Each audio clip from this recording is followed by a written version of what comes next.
brought into the jungle role has at least been on most of the NACL team's radar. Yeah, I'm wondering if that's going to get banned here from Dark Zero, because for some UG history and lore, I know Rafa will appreciate this, but he used to be known for a Zed Kiana player. Yeah. So he's an assassin specialist out of the jungle. Yeah, I feel like the Fury really fits that mold well, so I very much expect to see Dark Zero playing that and picking a 1-2, because I really feel like that pick should be taken, R1, R2. I think B1, a little bit riskier, but that does seem to be the pick here for Bio, and we have seen this champion. I mean, it is disgusting on this patch. There's really nothing else to say, Rafa. Yeah, and the thing about that makes Nefiri so oppressive to deal with is the fact that you have a on-demand untargetability. It is pretty much AD Fizz, if you want to think about it, but AD Fizz? Way more mobility, and Alright guys, yeah, how you doing? How's it going? I'm very lucky I was asked to come and co-stream again. So I'm very pleased about that.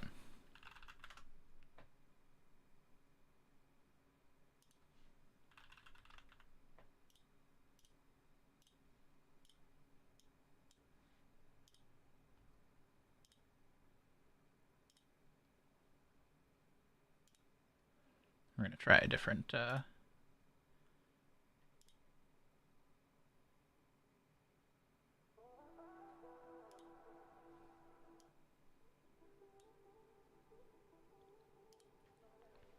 Yeah, sorry guys, I got home, sat down, and now here we are. So I appreciate your patience here as I finish getting all my stuff sorted.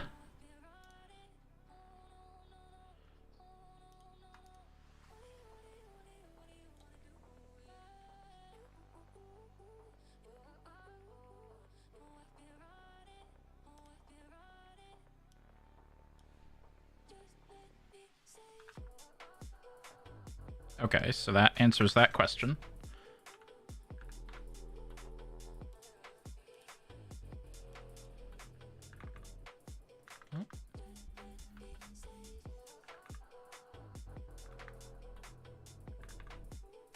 There we go. Alright, hey guys.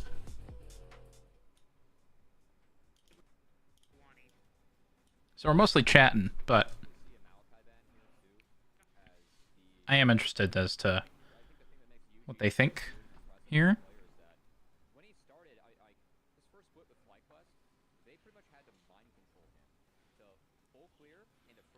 Alright, Nefiri, Mbessa, Corki. That's actually a pretty insane first three, no?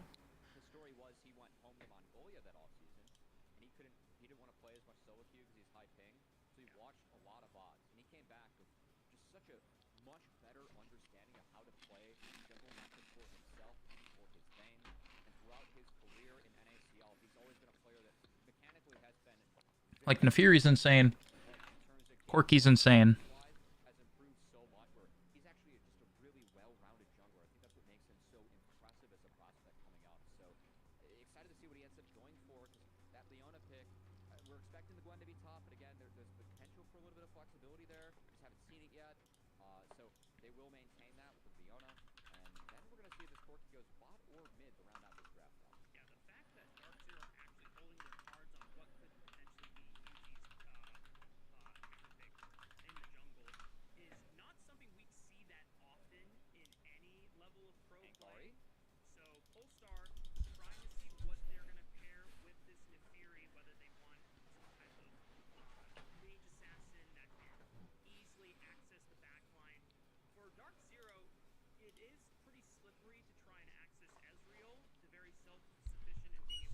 Okay, they locked in the Ari. Posture check, yes, thank you.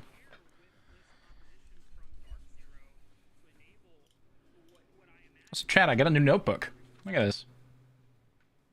It's all white. And it like folds open fully. Because there's no spine, really. So I think that's sick.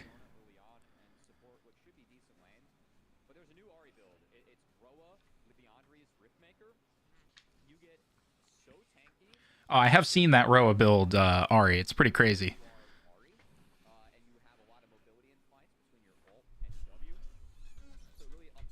I don't know how it does into Yone, though. Probably, it might have pushed till 3, but after that, I have no idea.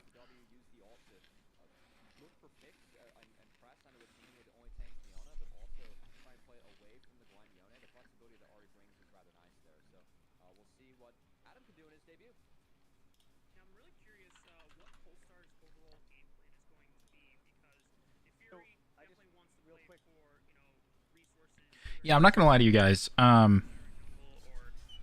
Pulse should just lose this, kind of, just off the rip. The comp is much better, though.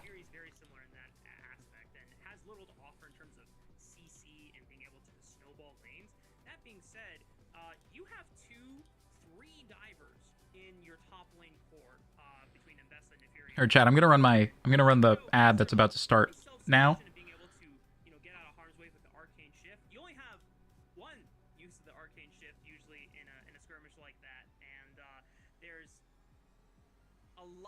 Obviously, the comp is better.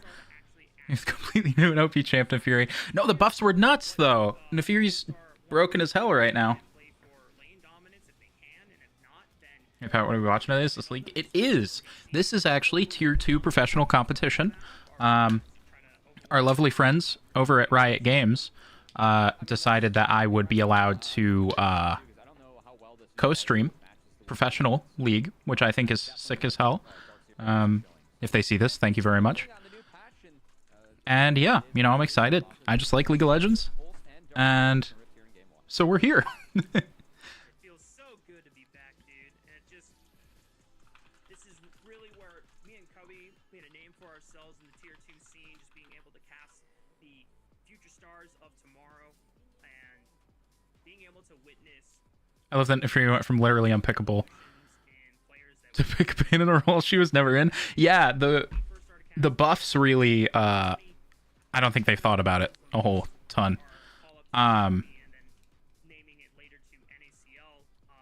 Classic Riot? Yeah, classic Riot indeed. I have no idea where to put my camera on this UI, guys. I'm not gonna lie to you.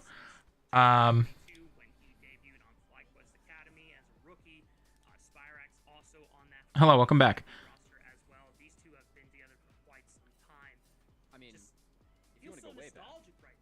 If you want to go way back, I will say the very first split that UG played, Rafa was like, guys, he's not going to win. I think I'm cover the champion info on bottom left. I think UG is a decent, most valuable prospect candidate, which is funny because they actually ended up being that twice now. Oh, that's not what I wanted. Getting back into the game, Rafa, we do have some action.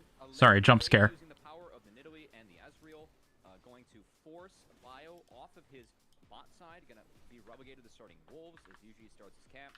Oh, that's the wrong one. The Nidalee being aggressive early, feel like if you're going to take this pick, you gotta play into the Fury for the first few levels. Yeah.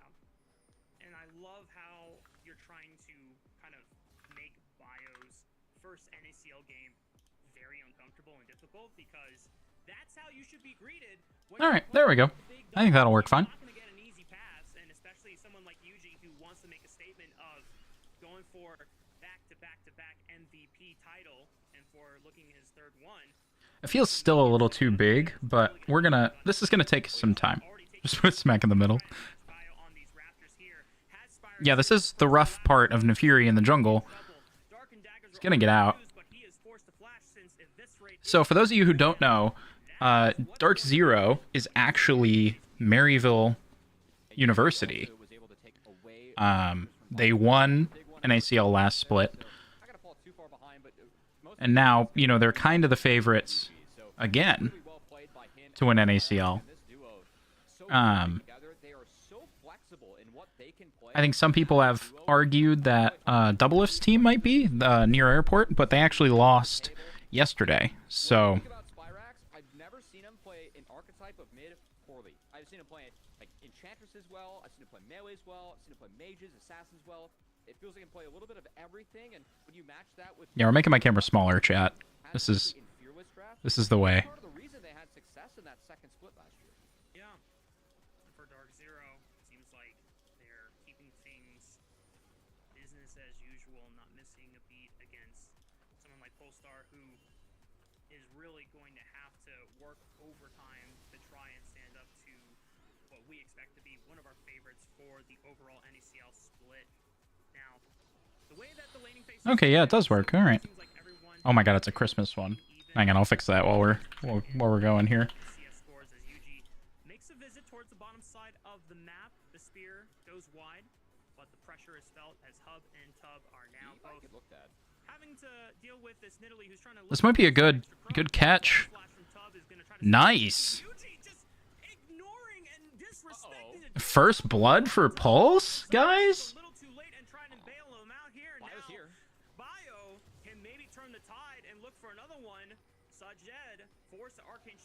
Oh my god. Could be a target if he doesn't flash right away. The Darkened Dagger's coming in the range, and it looks like Zyko. Is he gonna get him? Forgot he had already burned the flash trying to bail out UG. Bio just one more. He does. Oh my god. Oh my god.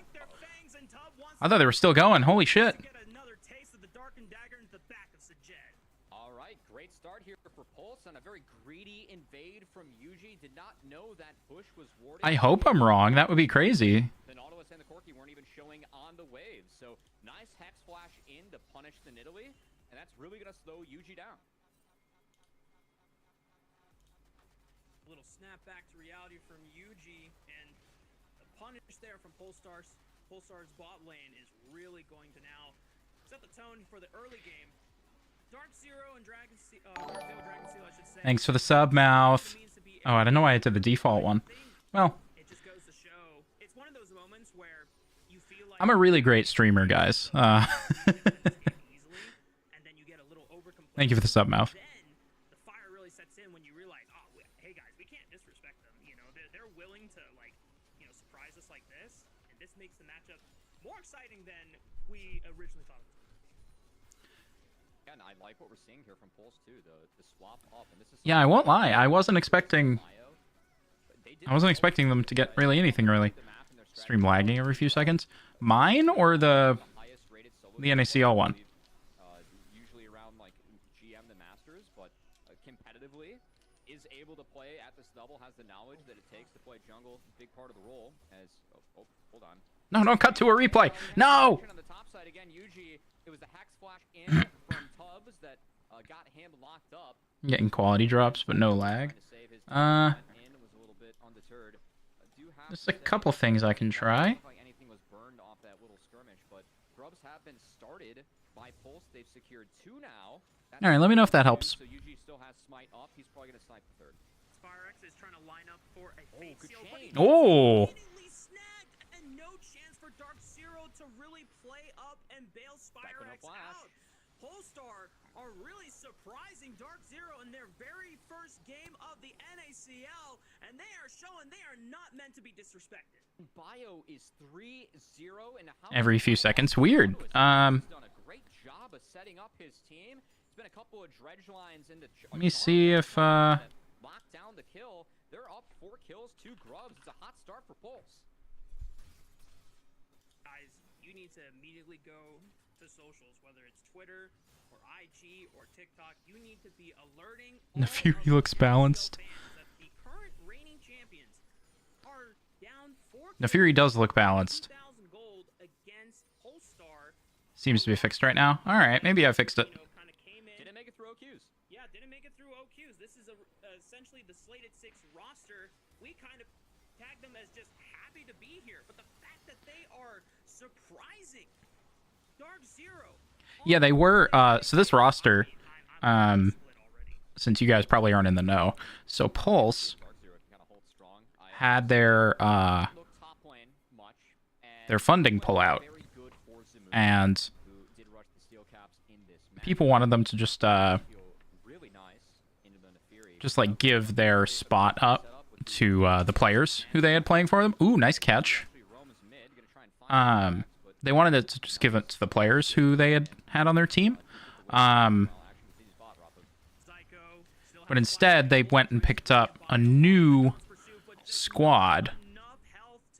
And they actually got a new sponsor. Oh my god. Oh. Holy shit. Yeah, honestly, an oopsie there from the Sajed Zyko bot lane. The Zenith Blade, he was trying to find Jesus. under the tower. Zenith Blade took him too far away, wasn't able to follow up the Q, and then Sajed didn't have the shift up for the dredge line, but also held flash while that second Q came in from Bio, so he falls. But more oopsies coming out from Dark Zero, who, this is going to be punishing, man. We've seen what this Nefiri pick can do from ahead. You rush Eclipse, one of the strongest burst Jesus. and one of the strongest spikes in the game. Yeah. That's in before 9 minutes. He's got the evolved boots too, even picks up a little bit of bonus ability haste. This Nefiri is going to be a problem. Yeah, and you already have a lot of reliable CC from Tubbs on the Nautilus, who has been pretty much synchronized with Bio on any of the moves he has made this game. And Dark Zero, I'm not sure what's happening. Maybe it's just, first day and, the complacency and the expectations getting a little ahead of themselves. Golly. I want to assure that Dark Zero are now aware, all right, guys, we need to lock in. So if Polestar win from this point on, it's even more convincing that Polestar are here to stay. I mean, that is true. I think the big thing for me, we talked about quite a few players in Dark Zero so far. The one person we haven't talked about, Zamuno. This guy might be the most hyped top lane prospect that we have right now. Yeah. He is up big on Gwen. Again, Gwen, a pick that I don't think should be let through draft in this pack. He has his hands on it. Zamuno usually known for playing some wacky. Yeah, this is insane, though. I think that he plays the Rumble, the Groggets. Like, he's got a lot of picks that he plays very, very well. Gwen is actually one I'm not too familiar from him, so I do want to see if he can carry this one home, because any hopes for Dark Zero, you got to believe, ride on Zamuto's shoulders with the lead that he has at the moment. We'll also say that Spyrax is landing well, so some CS gaps in the solo lane, definitely something that we kind of expected coming into the series. But, Watching Pulse's roster play in OQ, how did she get 2 more kills? I just got food. They dove and killed Leona and Ezreal bot lane. Top lane matchup, as you pointed out, and if Zamuto is getting essentially a free laning phase off of this Gwen, I'm not sure how Polestar will be able to answer that problem. They are, obviously well equipped in some of the carries that they have accelerated for themselves, but that will be the ultimate test, right? This 5-0 Nefiri versus an ultra accelerated Gwen. And the lead that Pulse has, you can see it coming to fruition on the Rift, because those scrubs were given for Oh my god. Not want to contest now. Sajed Under fire, oh Jesus. has to pop the berry as well, because the dogs are just nipping at the heels of this Ezreal, just forced to burn both the summoner spells to make it out alive, and Polestar just so confidently playing around their very fed jungler right now to just strong and brute force a lot of these objective trades on the map. I gotta give Pulse a lot of credit right now. I love the swap we're seeing from them, the overload with the 5 grubs. I think that this is something where you watch Worlds from last year, this was the meta. If you got a grub lead, just overload it and use your grub advantage to melt these turrets. I don't know who's coaching them. Hey, Connor. But that's first brick going over to Pulse, and that gives them feats as well. So Pulse continue to be off to the races in this one. And again, it's really, Yeah, that one invade from Yuji was really really major. Clean up bot. When they shift to top, they put a mid. He cleans that up. They're okay getting played bot, because guess what? They play top side fast. I'm gonna have to find out who's coaching Pulse right now, because they look just really good. Credit to Polestar for being able to at least pick up 1 full turret for themselves. We'll see how well they can continue playing the map and trying to accelerate more gold into themselves by, continuing to just send a majority of their players to overwhelm one particular side lane, because I have to go back to the state of this Gwen. She is one of the highest farmed up carries on the Rift. Spyrex too, for his credit, and even though, there was an oopsie around the first round of grubs, both of the solo laners for Dark Zero, we talked about in the draft, this will be a strong 1-3-1 setup, and even though Bio is very accelerated on the Nefiri, a lot of these plays... Yeah, part of this is definitely, I think Polestar's team is just easier. It's just the easier to execute comp here, I think. To get somewhere, if 4 people are chasing down one side laner, who's matching the other side laner on the other side of the map? Yeah, definitely. I think how Dark Zero is going to want to play this. It's really ikiki'd. I need to get like an Ikiki emote made, but I don't know what it will like be. Because like, what does that word even mean? You know? Someone that in my co-stream yesterday, a couple of high-level players were coming in and be like, yeah, Hub's a pretty good player, like excited to see what he can do. The chance for him to pop off here is Bio. Pounce pursuit just to force Yuji away, but it's just a quick pounce and... I was about to say, maybe he went too far there, but no, he did not. Pretty big ultimate to extend. Not going to get the reset for it either. I imagine that Polestar were just trying to see if they could fish for an immediate retreat of Dark Zero so that they can guarantee the dragon for themselves uncontested, but because that doesn't really go their way, Dark Zero now have a chance to be able to brute force their way back in. So you can see kind of what you were teasing, Rafa, with Pulse having to drop waves. They want to be stacked up with numbers, whereas Dark Zero want to really commit to this 1-3-1. So another plate goes down to the bot lane over to Spyrex. I lied, plates are down. That turret's almost down, though, as well. So if Adam, the player formerly known as Ador, on this team, it is the same mid, just a different IGN. If he wants to group with his team, any more drops from the bot lane will lead to that bot outer turret dropping itself. Yeah. And I think this is where we're starting to see the gas start to be lit down by Polestar. The way the early game played out, definitely I got, caught away in the excitement and just, happy to see an underdog literally being able to rise to the occasion. And well, down to Dragon they go. This is free, too. They can't contest this at all. At least they're maintaining a strong objective control for the first 15 minutes of the game, just waiting for their moment to safely walk into the river.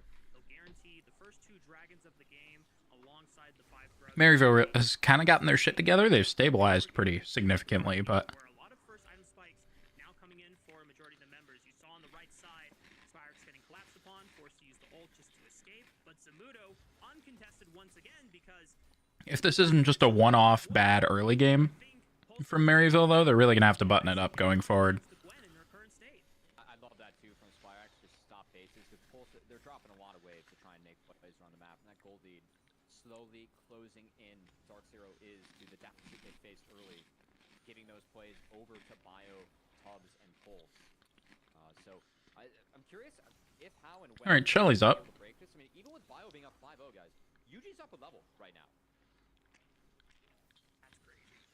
Goes to show how efficient the farming has been from the members well, of Dark Zero, Dragon Steel. Yuji was up like a 10th of a level. Even with the pressure that Polestar were able to surmount in this first half of the game, that Dark Zero just recognizing immediately, like, all right, guys, let's make sure to not give up any more unnecessary deaths.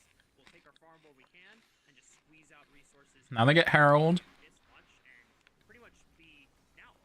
The board. If you look at CS numbers, you'll see that pretty much every carry on the side of Dark Zero, despite how the early game went super favored in Polestar's manner, they're the ones up on the board right now. Now, I do like this from Dark Zero too. I think that even with the rough start, the poison experience in the back half. Yeah. I think early season, one of my complaints that I've had with a lot of teams, they don't know when to. There's a lot of damage from the Mbessa just on that one ability. Time to drop some things for Dark Zero, but by committing to the drop and not risking any other flips, they have been able to slowly crawl back.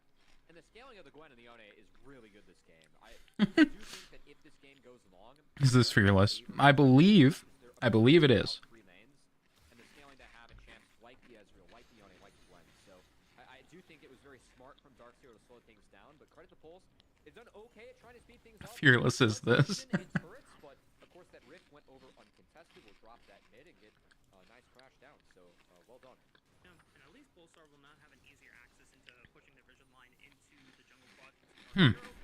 Which should give pretty bad Herald, unfortunately, but objectives for both Dragon, next one spawning in a couple minutes and a half, and of course Otacon spawning in the next 2 minutes, because we're almost building up the tension of these carries from Dark Zero who are farming much more than Polestar's carries are, and it's almost like a time bomb that is going to go off at some point, and Polestar...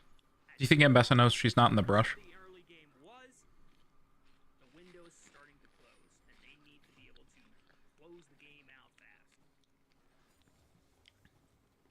This Gwen's gonna be rather large, as Nash's Tooth coming in here pretty soon. And I do think Adam, I know I teased the new Ari build in Solo Queue, going for a bit of a different version. It's gonna be Torch in the Leandries, likely.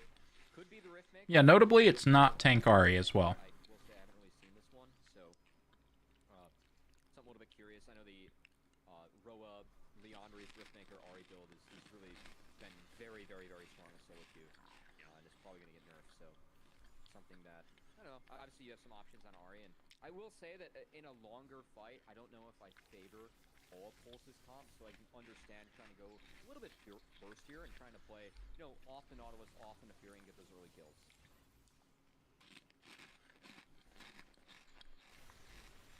It's 30 seconds away from the 20-minute mark, which is when the Otacon will spawn. Yuji showing his face on the bottom side to help Zamudo just brute force this tier 2, which further unlocks the map. That doesn't look great. Yeah, they are staying in it really well. I mean, it's starting to get tough for Polestar, and they're running out of options. The Zyko they might face check into Zyko as Yuji finds a spear in the back of Tubbs. I think Pulse, they've played this a little bit too slow. I think that's a fight that you got to take. You have TP up on Adam. Even just burning things off of Dark Zero. Yeah, they could just start slamming fights. Even just force a TP, force flashes, and that has really enabled Dark Zero to... And Bessa Gwen's a pretty bad matchup. Zamundo's also kind of insane. Just like as an individual. Surpassed the 20-minute mark, so Pulse, they are grouped up here in Dark Zero. I think this is the time where they're... Not saying Dr. Calculus isn't a good player, but... Zamundo's like one of the best prospects available. Trying to see if maybe they can at least get mid-prio first before lurking right back into the Dragon River. Zyko steps up as well. Get some wards down. There's 2 control wards. One was taken out in the pit. The other one is still in the back. They have full vision of this dragon. Oh, fate sealed right onto the back. They found Dr. Calculus. He'll be the first. Okay, Dr. Calculus dying first isn't ideal. Oh my god. Does he get a reset? He's not going to get a reset. A Quadra for Gwen, Jesus.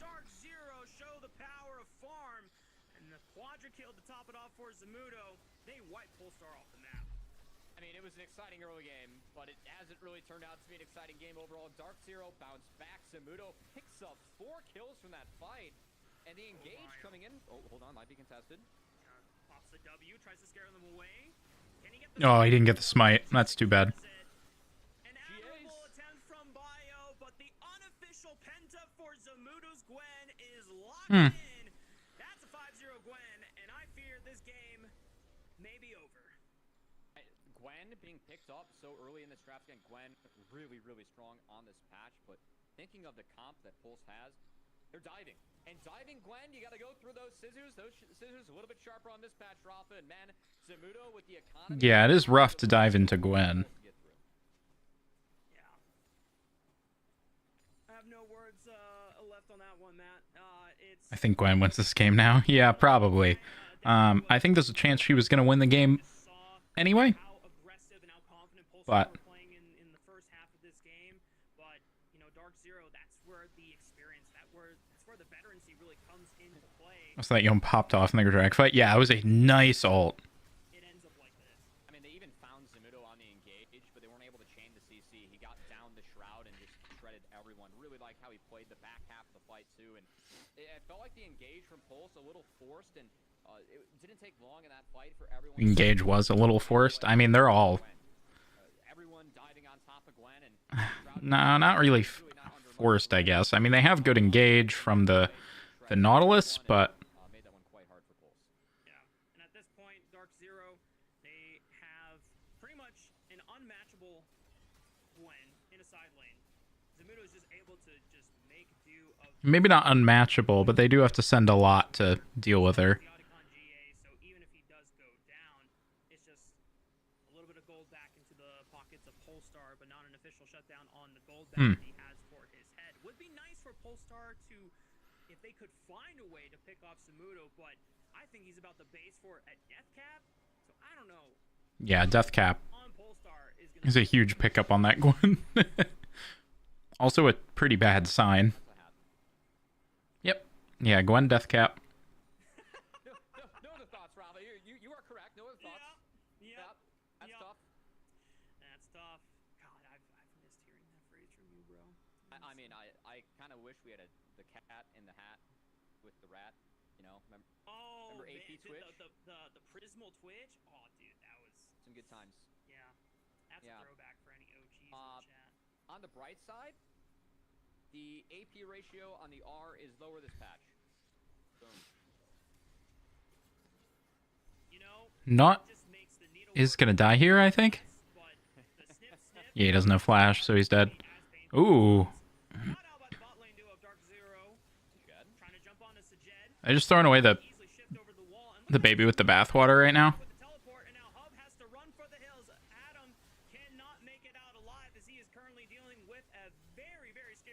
Oh. Dark Zero just making quick work of Polestar. It was kind of the expected result, but I still have to give a little credit over to Polestar to kind of give Dark Zero a little bit of fire in the early game before they turned around and showed us how the script is supposed to play out. Yeah, I mean, sadly, this game, Dark Zero for sure outclassing Pulse in this game. I feel like that's. Yeah, this game is kind of spun out of control. Given that Baron spawns at 25 now, I thought the combined game time would be under 60 minutes. Pulse made a good effort to prove me wrong early on. Yeah. We'll see if Dark Zero can close this one out cleanly. I think that the strength of Dark Zero as a team last year was how clean they were able to play out there. Any of you land tickets to MSI? Did you try to land tickets to MSI? Because I tried and certainly did not.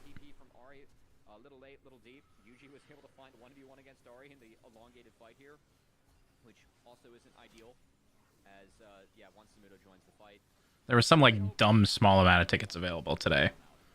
Diane and I both tried, and neither of us could get any. No Mastinero. That's fair. 25, 45, Baron falls. Yeah.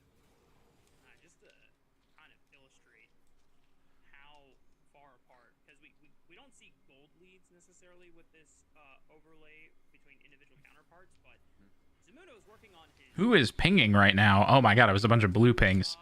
Bio and Tubbs trying to make a play right now for Zyko. But that's a Leona. Good flash, Bio. The real carries have arrived, but hang on. Dr. Calculus getting a nice snag. Oh.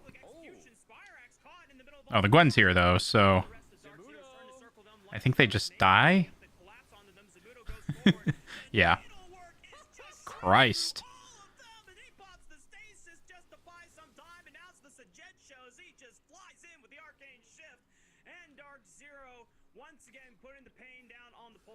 That's rough. It almost feels heartbreaking for them, but my bad, Maryville. I shouldn't have doubted you. That's on me. NACL, and if they weren't dominating Polestar like this, then we would have... That's my bad, Maryville. I mean, the early game definitely did not go the way that we expected, but good to see Zamudo bounce back, and you know, sometimes you pull the cord, sometimes you cut the cord, which is really what Zamudo's been doing in this one. Yeah. Christ. At this point, kind of just occurred to see that Dark Zero is I do like how the inhibs look. He can do it. No, he turned away. Unlucky. They're not at all spilled, sadly. I mean, Baron's down. I will say, speaking of him, I know Zamudo actually, like when he got his start in, like early on in his career, actually had a Korean boot camp. I believe that he did stay with LS. Definitely someone that, again, we've always talked about Zamudo. He had some weird picks that he used to play, still does play, but I feel like he's really rounded himself out. Well, Ambessa died off screen. On this patch, I think everyone has to be able to play. Again, should be banned by most teams. If a team says we're not going to play it because we're going to ban it, I'd say that was acceptable. Reading the patch notes in this one, Zamudo gets his hands on it though this game and was able to take full. Yeah, it should end right here. Against Dr. Calculus. Zamudo having a standout game and showing why he is one of the top lane prospects that we're really looking at to just really dominate the rest of the other competition in his role as Dark Zero. Tough.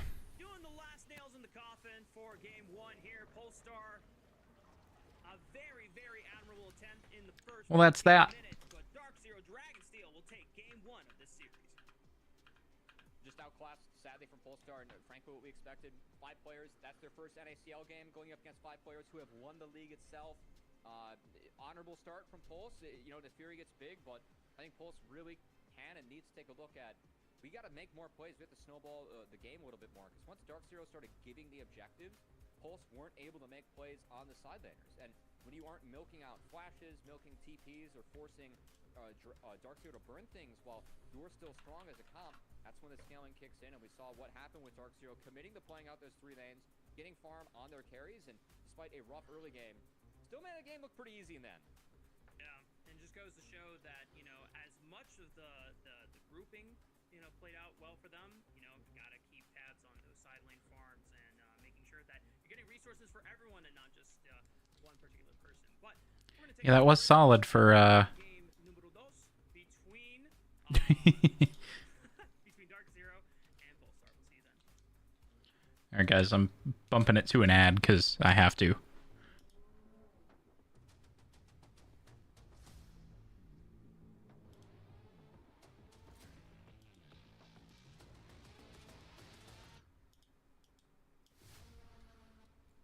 Yeah, rough game for Pulse. Not exactly unexpected, but it was rough.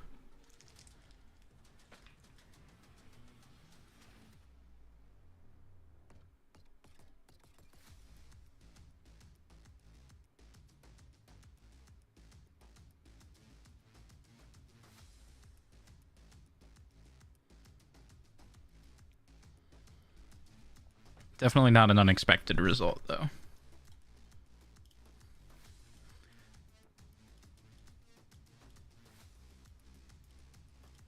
Alright, let's see what the internet's saying about all that.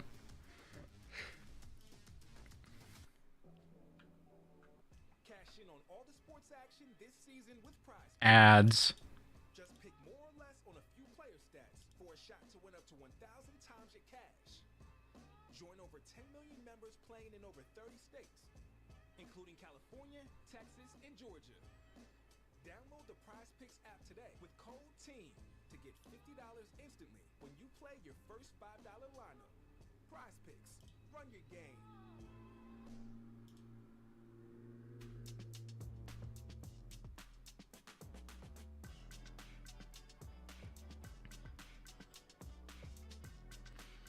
Yeah, CCG's roster is interesting. Ooh.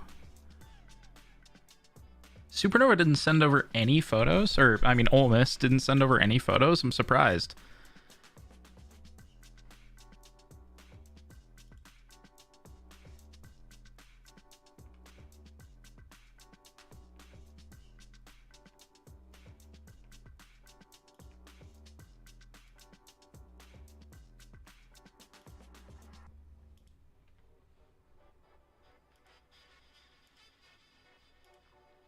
Supernova's Ole Miss, right?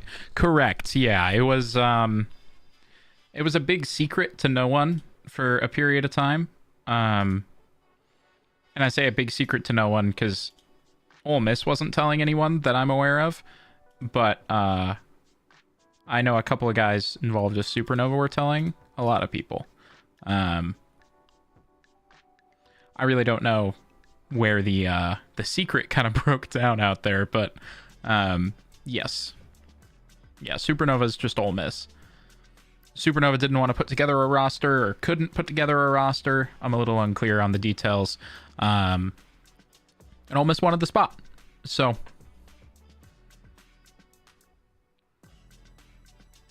if only we had someone on the inside. Yeah.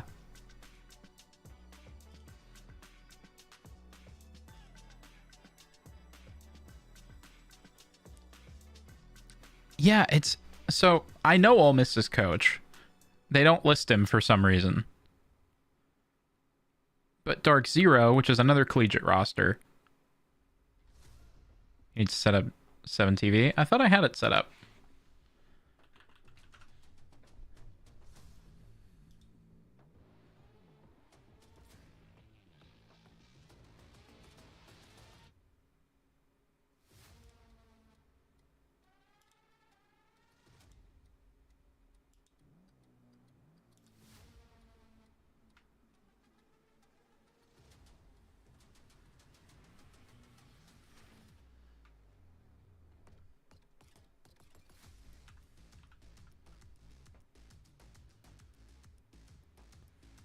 How do I set it up? Broccoli, eh? Gotta eat them greens. Talking about broccoli? I'm trying to get this green on Price Picks. Huh? Price Picks is giving you $50 instantly when you play your first $5 lineup. Win or lose, that's quick. Link Twitch to 7TV. It's not cheddar. Alright, I'll have to do that at some point. Download the app and play $5 to get $50 instantly with code TEAM.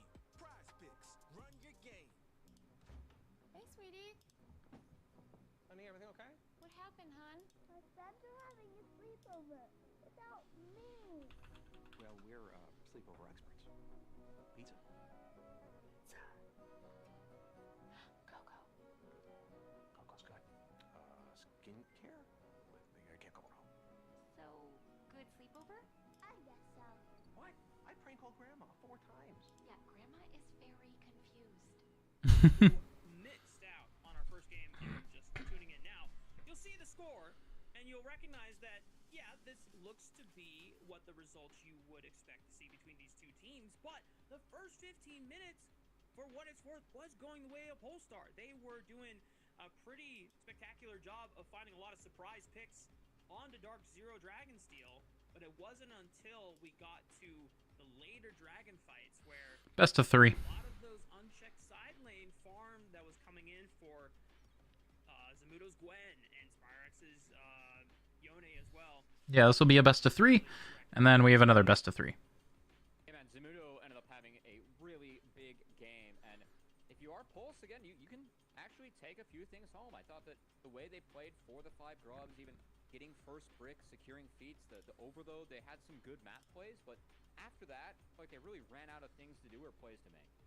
So that's where the game slowed down, and we saw Dark Zero, Zamudo got an unofficial penta around that dragon fight, and kind of took over the game on the Gwen pick that is very, very, very, very strong in this patch. So, but hey, for Pulse, to be fair, like if you told me that Dark Zero would win in 28-30, I'd be like, okay, that's about expected.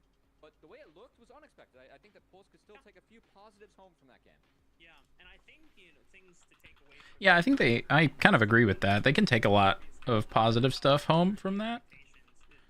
Just because they shouldn't have done well really at all in that one, but they still had a decent showing. Play in NACL for this split, and the most that you are hoping for is a learning experience. You want to absorb as much information as possible from some of the best players here in Tier 2. Does anyone know if they worked out salary with Pulse for these guys? I'm wondering where they're at with that, with this crew, but I have no idea. Playing the 3 lanes. Sometimes if you pick scalers, they're self-sufficient. Dark Zero again found themselves in the hole, but I mentioned earlier one thing that I really have beef with, especially early in season. You know, I guess I Sometimes teams just kind of fight everything. have met the person who owns it, so could ask in theory, but Dropping the second grubs, dropping the Rift Herald. That's what bought them the time to play out 3 lanes and take advantage of Pulse overcommitting to make sure they secured those objectives and actually scale back into the game. So it was still good stuff coming out from Dark Zero, and definitely a few lessons to be learned there from Pulse, as you were kind of pointing out, Rafa. Yeah, and that's like one of the cool things about NACL is even when you have these matchups of like David versus Goliath, heavy favorites versus the underdogs, there's something that you can take away that on their NACL debut, probably will not be able to make the miracle win happen, but later down the road, who knows, if they're really good at taking lessons like this and being able to quickly adapt over the course of the split. yeah, that is true. Odds are they won't. Odds are they're gonna get 2-0'd Pulses. I mean, but Into the second draft, since this is fearless, there's a few things that Polestar. yippee, fearless. I don't remember if it's true fearless. Zamudo just completely ran the map with. Yone also another one, even though they were able to, pick off Spyrex a couple times early on, he was still just as a monster threat that they had to deal with. So I'm curious what are going to be some of the priorities, not just for both teams in champion picks, but also composition identity. Yeah, I mean, I gotta say, like, this is where the kind of being a new season, like we've been casting the unofficial LPL English product, which has been a blast, but like we have seen a lot more tape there, and we can kind of expect, you know, what teams want to play and where, and also what's strong. But we're still learning what our teams want to do here in NACL, and with Fearless, it changes every game, right? Because those 10 champs are off the board. Yeah, I think Fearless is just the best. Oh, there's no thing showing what they can't pick. That was actually the first game we saw Gwen get let through. Both Zyra and Varus have been banned for the entirety of the tournament so far. They were banned the last game. Definitely Zyra and Varus. Is Zyra that insane right now? Probably jungle, no? But do they want a first pick for AD or jungle? Or do they have another power pick that they really want? I just didn't know that he was good right now. Or she was good right now. It's going to be off the board next. And yeah, we're just going to have to see what they want to go with. So other things to think about. The last ban that Dark Zero had was the buy, which is, you know, a nice facilitator that a lot of teams have relied on throughout years. Not just this season in particular. You know, it's nice. I didn't have my T1 mug. It's always been today. It's been well loved, as you guys can see from that. But you know, we try and keep the league team mugs. I realized I didn't snag an LCS mug from the studio, and I'm really bummed about that now because it's actually a relic. Oh my god! They used to have them sitting around. Like I asked, they're like, "Oh, you can take one like next time, you know, like kind of need these." And yeah, now it's a relic, sadly. I will say, Oh my god, the first pick, Jace. Jesus. I mean, I gotta get it now before the prices go even further up. I will say, change of bans though coming out from Pulse. The Syndra was taken away, not the Jace. So that leads to a Jace first pick. Jace very strong on this patch, and it is the signature Spyrax Azir. This guy, the very Ooh, okay. Play back in Supernova Dark Matter, way back during COVID in 2020. His Azir was fantastic. So Yo, shout out to Supernova Dark Matter. Pantheon that it could be in the hands of Psycho, but frankly, as Pantheon has kind of evolved, It's funny because, you know, I'll hear casters and things talking about like 2020 League of Legends like it was absolutely decades ago. Max Drixton, thanks for the follow. But yeah, they'll talk about like 2020 League of Legends like it was a millennia ago. And I'm sitting here, been around since like 2014, and I just feel elderly.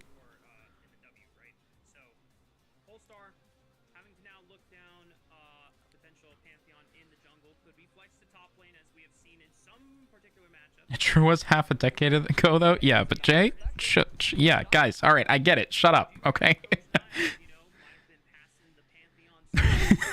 I understand it was 5 years ago.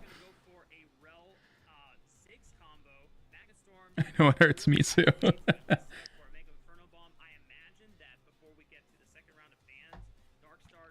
I remember Yasuo being released. Yeah, what they said. Yeah. It's rough out here, guys. It really is rough out here. Specifically, my back hurts. Mine doesn't. But I stretch a lot. I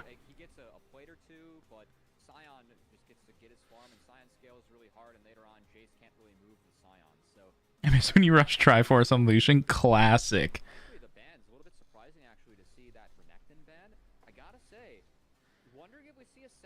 I miss 6 Thornmail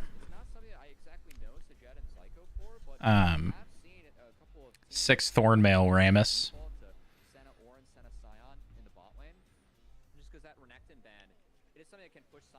Or when Riot would let me build all boots.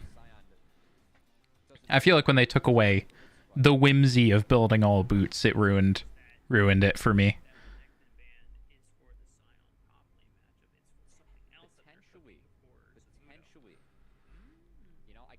Are we saying Jace isn't top right now? Sunfire Evelyn?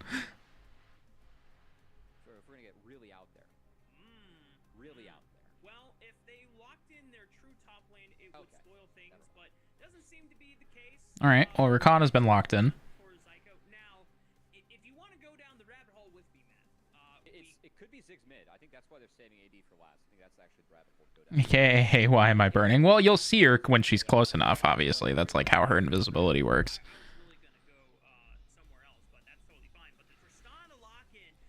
classic 5 Black Cleaver Pantheon. Oh my god, Tristana.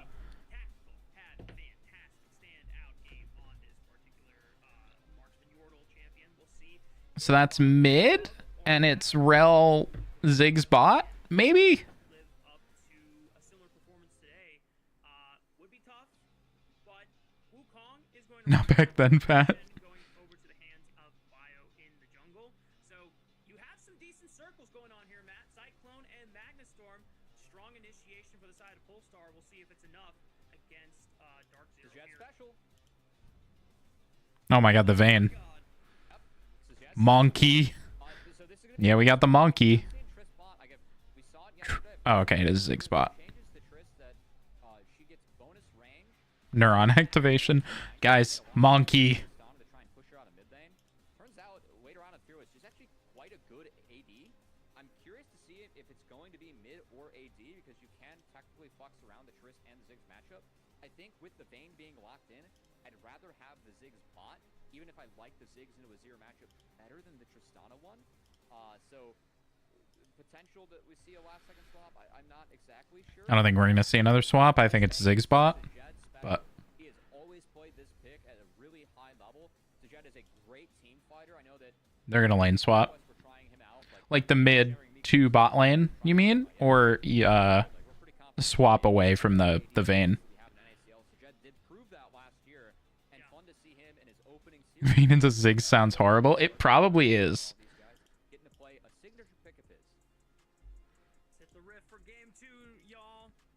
Polestar had the work cut out for them after the early game. We'll see if they can try and find something similar and build upon the learnings this fast, or if it will be a sweep from Dark Zero Dragonsteel.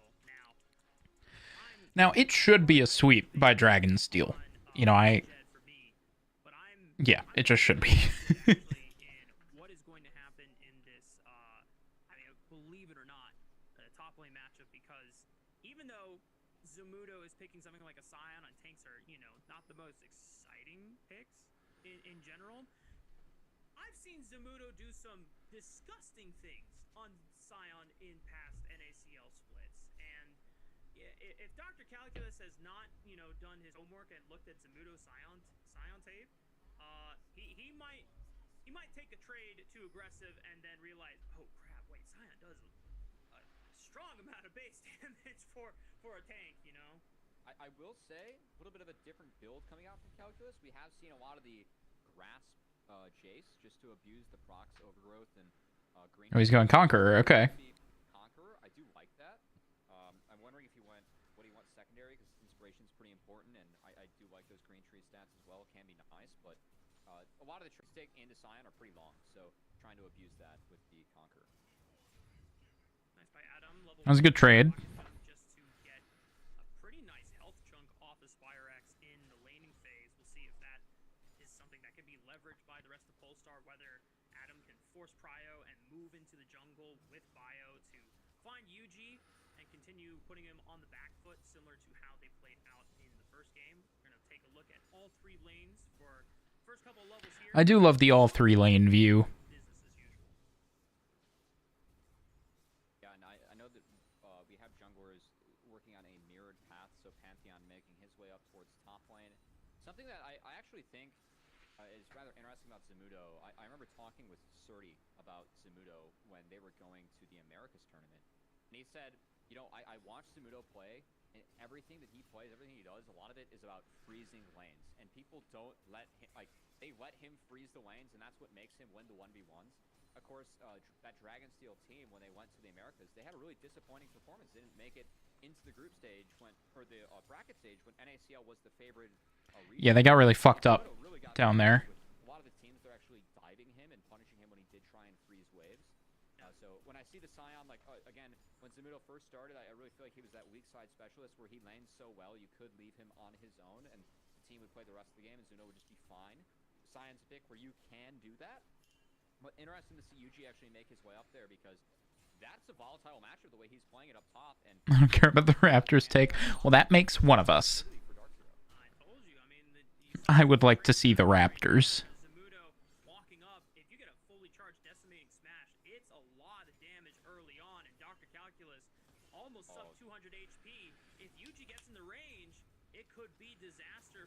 top lane startup. Yeah, he just runs. As soon as he sees Yuji, Good flash. the W still connects for the stun, but Yuji doesn't find the spear shot. It's a flash for flash trade, but that's gonna make Zamudo's laning phase hell a lot easier. And still with the TP changes, that whole wave is gonna be missed. And I like what Yuji did there with some of the Pantheon mechanics too, using the E for the move speed to go in, as that's a free condemn. Yep, Tubbs gonna have to flash that one. A decent setup there from Jed, as we'll say this Vayne Rakan, not the most common name that we see, but Rakan helping top off the Vayne and survive the poke from the Ziggs, not bad. See if Yuji wants to now make a visit towards the bottom side, and if Tubbs and Hub are not able to rectify this lane. As I say that, it looks like Sajed and Zyko have pushed them off of the wave on this freeze. This is pretty brutal now for Hub. Tubbs is going to be forced to base here, and it might be a little dangerous for Hub to overextend and try to get this wave pushed back in. I forgot she was against a Vayne for a sec. Yeah, realized right when the crash down animation finished.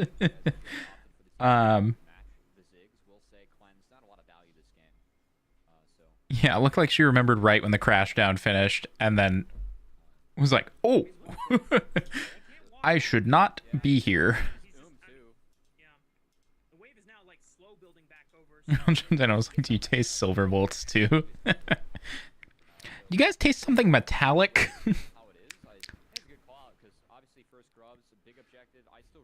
And just looks down and sees all the bolts. Oh, guys, I figured out what the metal is.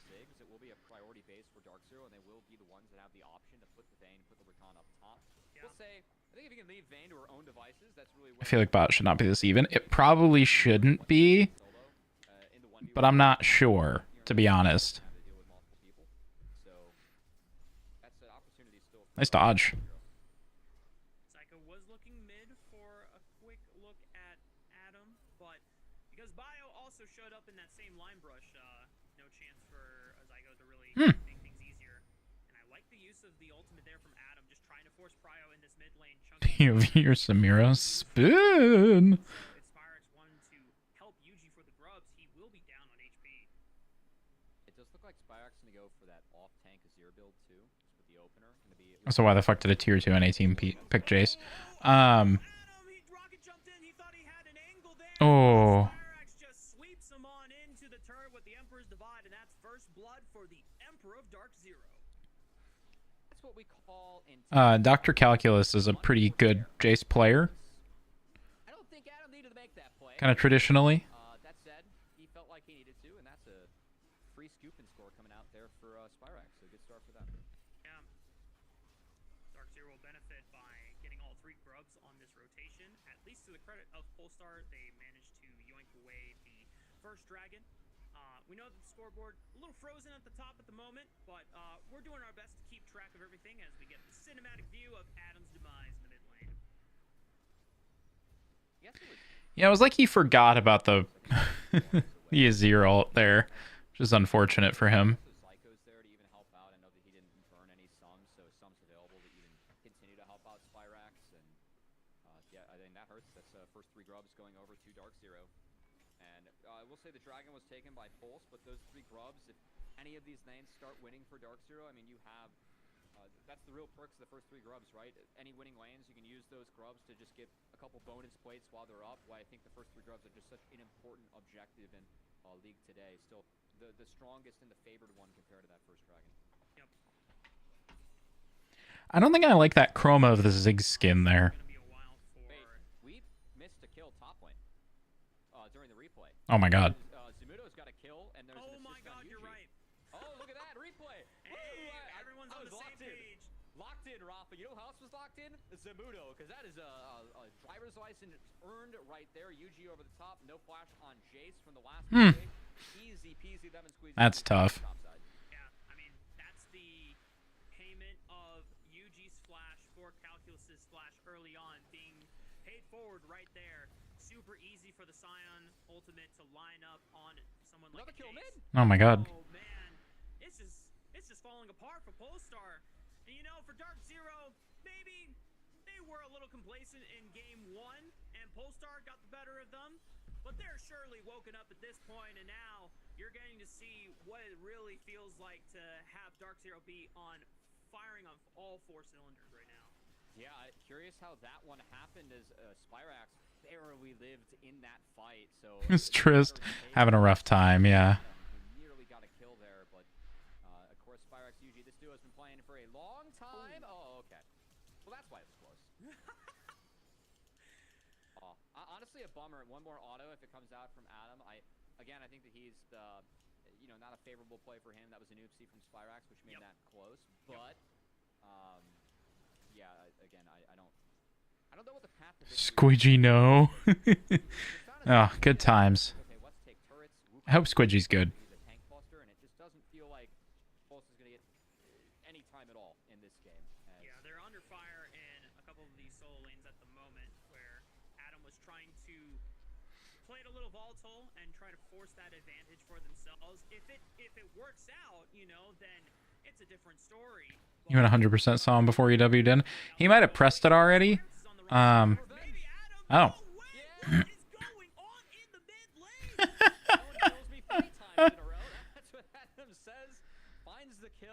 What was that? Able to take down Azir. That's going to be a shutdown that might have been a shutdown of his own creation, but a shutdown secured nonetheless. He did it, Bog. How? Yeah, man, I don't.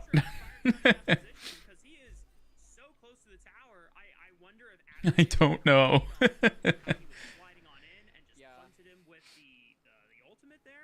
Yeah, because Flash wasn't burned. Okay. All questions are going to be answered here. Spyrax. Definitely a little bit far up. I guess. Oh. Well played by Adam. Wow. That's really well done. Slick. Yeah, that was slick. That's an oopsie by Spyrax for sure.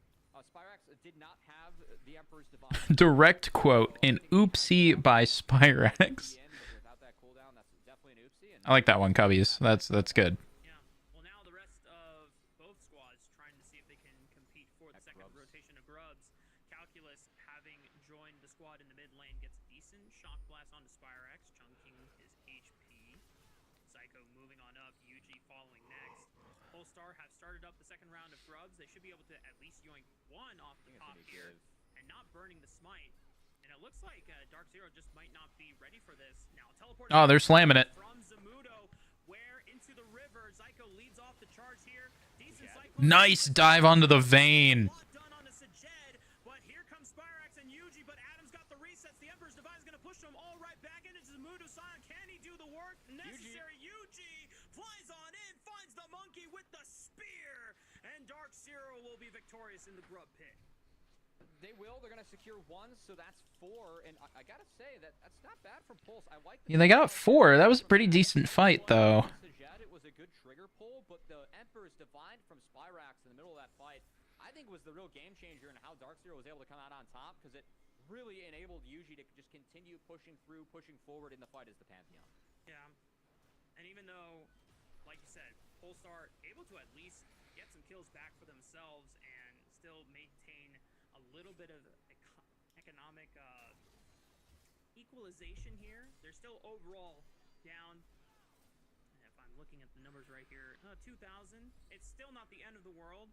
And getting items into the pockets of Adam and the UI changed. I don't know if you guys noticed that. Not mine, the stream one. I don't know what happened. There must have been a production issue, but that was certainly support combat. Yes, it was. Again, the engage from Zyko, it finds a lot. It's, I think, a wee bit early, and Sajed just isn't able to react. Oh my god. Maybe he's able to live, buy some more time, get some more damage out, but as this fight goes out, I mean, I think it's decent from Bio and Calculus. They actually synced up, hit the right targets. The issue was Spyrax just with this build. Wait, what? What? Haunting guys, a little bit of extra health was enough time for him to get the Emperor's Divide out, push them into Zamudo and Yuji, and they were able to kind of make sure that the fight went their way. As we return back to live, one more minute where plates are up. Second dragon taken here by Dark Zero. On to Yuji yet again, who does look like he could be going for the Shojin second. It's going to be that or Sterax. I will say I really like Shojin on Pantheon. I think that item is very, very, very strong, and Pantheon is one of the champs that abuses it so well, just given Shojin is very good on Pantheon. I do agree. Yeah, many options that he can go for. Zyko trying to bully Bio off of the chicken nuggets here, but he manages to squeeze out most of them here. Still, I guess not a couple minutes away. Oh, we're gonna take a look back at the mid lane once again. Another war. Dude, Adam has just been constantly dueling Spire. Oh, that's right. Nice ult. Do you want to credit Yuji? The E into W in the creep. Or maybe not a nice ult, but it did keep him alive for a bit longer. Some really nice Pantheon mechanics. Just really like how he's been using his tools. You don't really think of Pantheon as a mobile champion, but he's been using his tools to the best to make sure he can reach some plays. So, yeah, well done, Yuji. Ever since they gave Pantheon the update, It was certainly a good try. Yeah, it was. Being able to give him extra movement speed on top of the resistances on the Empowered E gives him a little bit more durability and options to play more of a bruiser versus what we've really come to know Pantheon before that point. Originally as kind of like an assassin, you just build a ton of lethality, but not the case anymore, and that's why now you're seeing him a lot more often in this jungle role. I mean, that's where I really like how Niles was using him top lane back. Where's Pantheon off to? Oh, top. Moo. Free kill on the Jays. Calculus, no flash falls yet again. That's going to lead to another turret here being taken by Dark Zero as they continue to push this map forward. At least Pulse are able to equalize on the bottom side of the map, getting use of this Ziggs and Tristana combo. Zyko hooking his head onto a ward. Bio's gonna take this stick and try and bash his head over. Oh, we got a teleport from Sajed. 1v3. Gotta pay respect to the Magnastorm, and you know what? Sajed was willing to say, hey, what's up, guys? You know, just kind of like square up, see what happens, and nothing. It's the least useful TP to be. Oh, he jumped towards him right into the ult. They casted it at like right the same time. Calculus has no flash. There's no way he can get out of that unless Bio's up there with him. So, just again, really well played by Dark Zero. Sometimes we've complimented this team a lot. They're a very, very, very strong team. But you know, it's not just mechanically. A lot of it is how they play the game as well.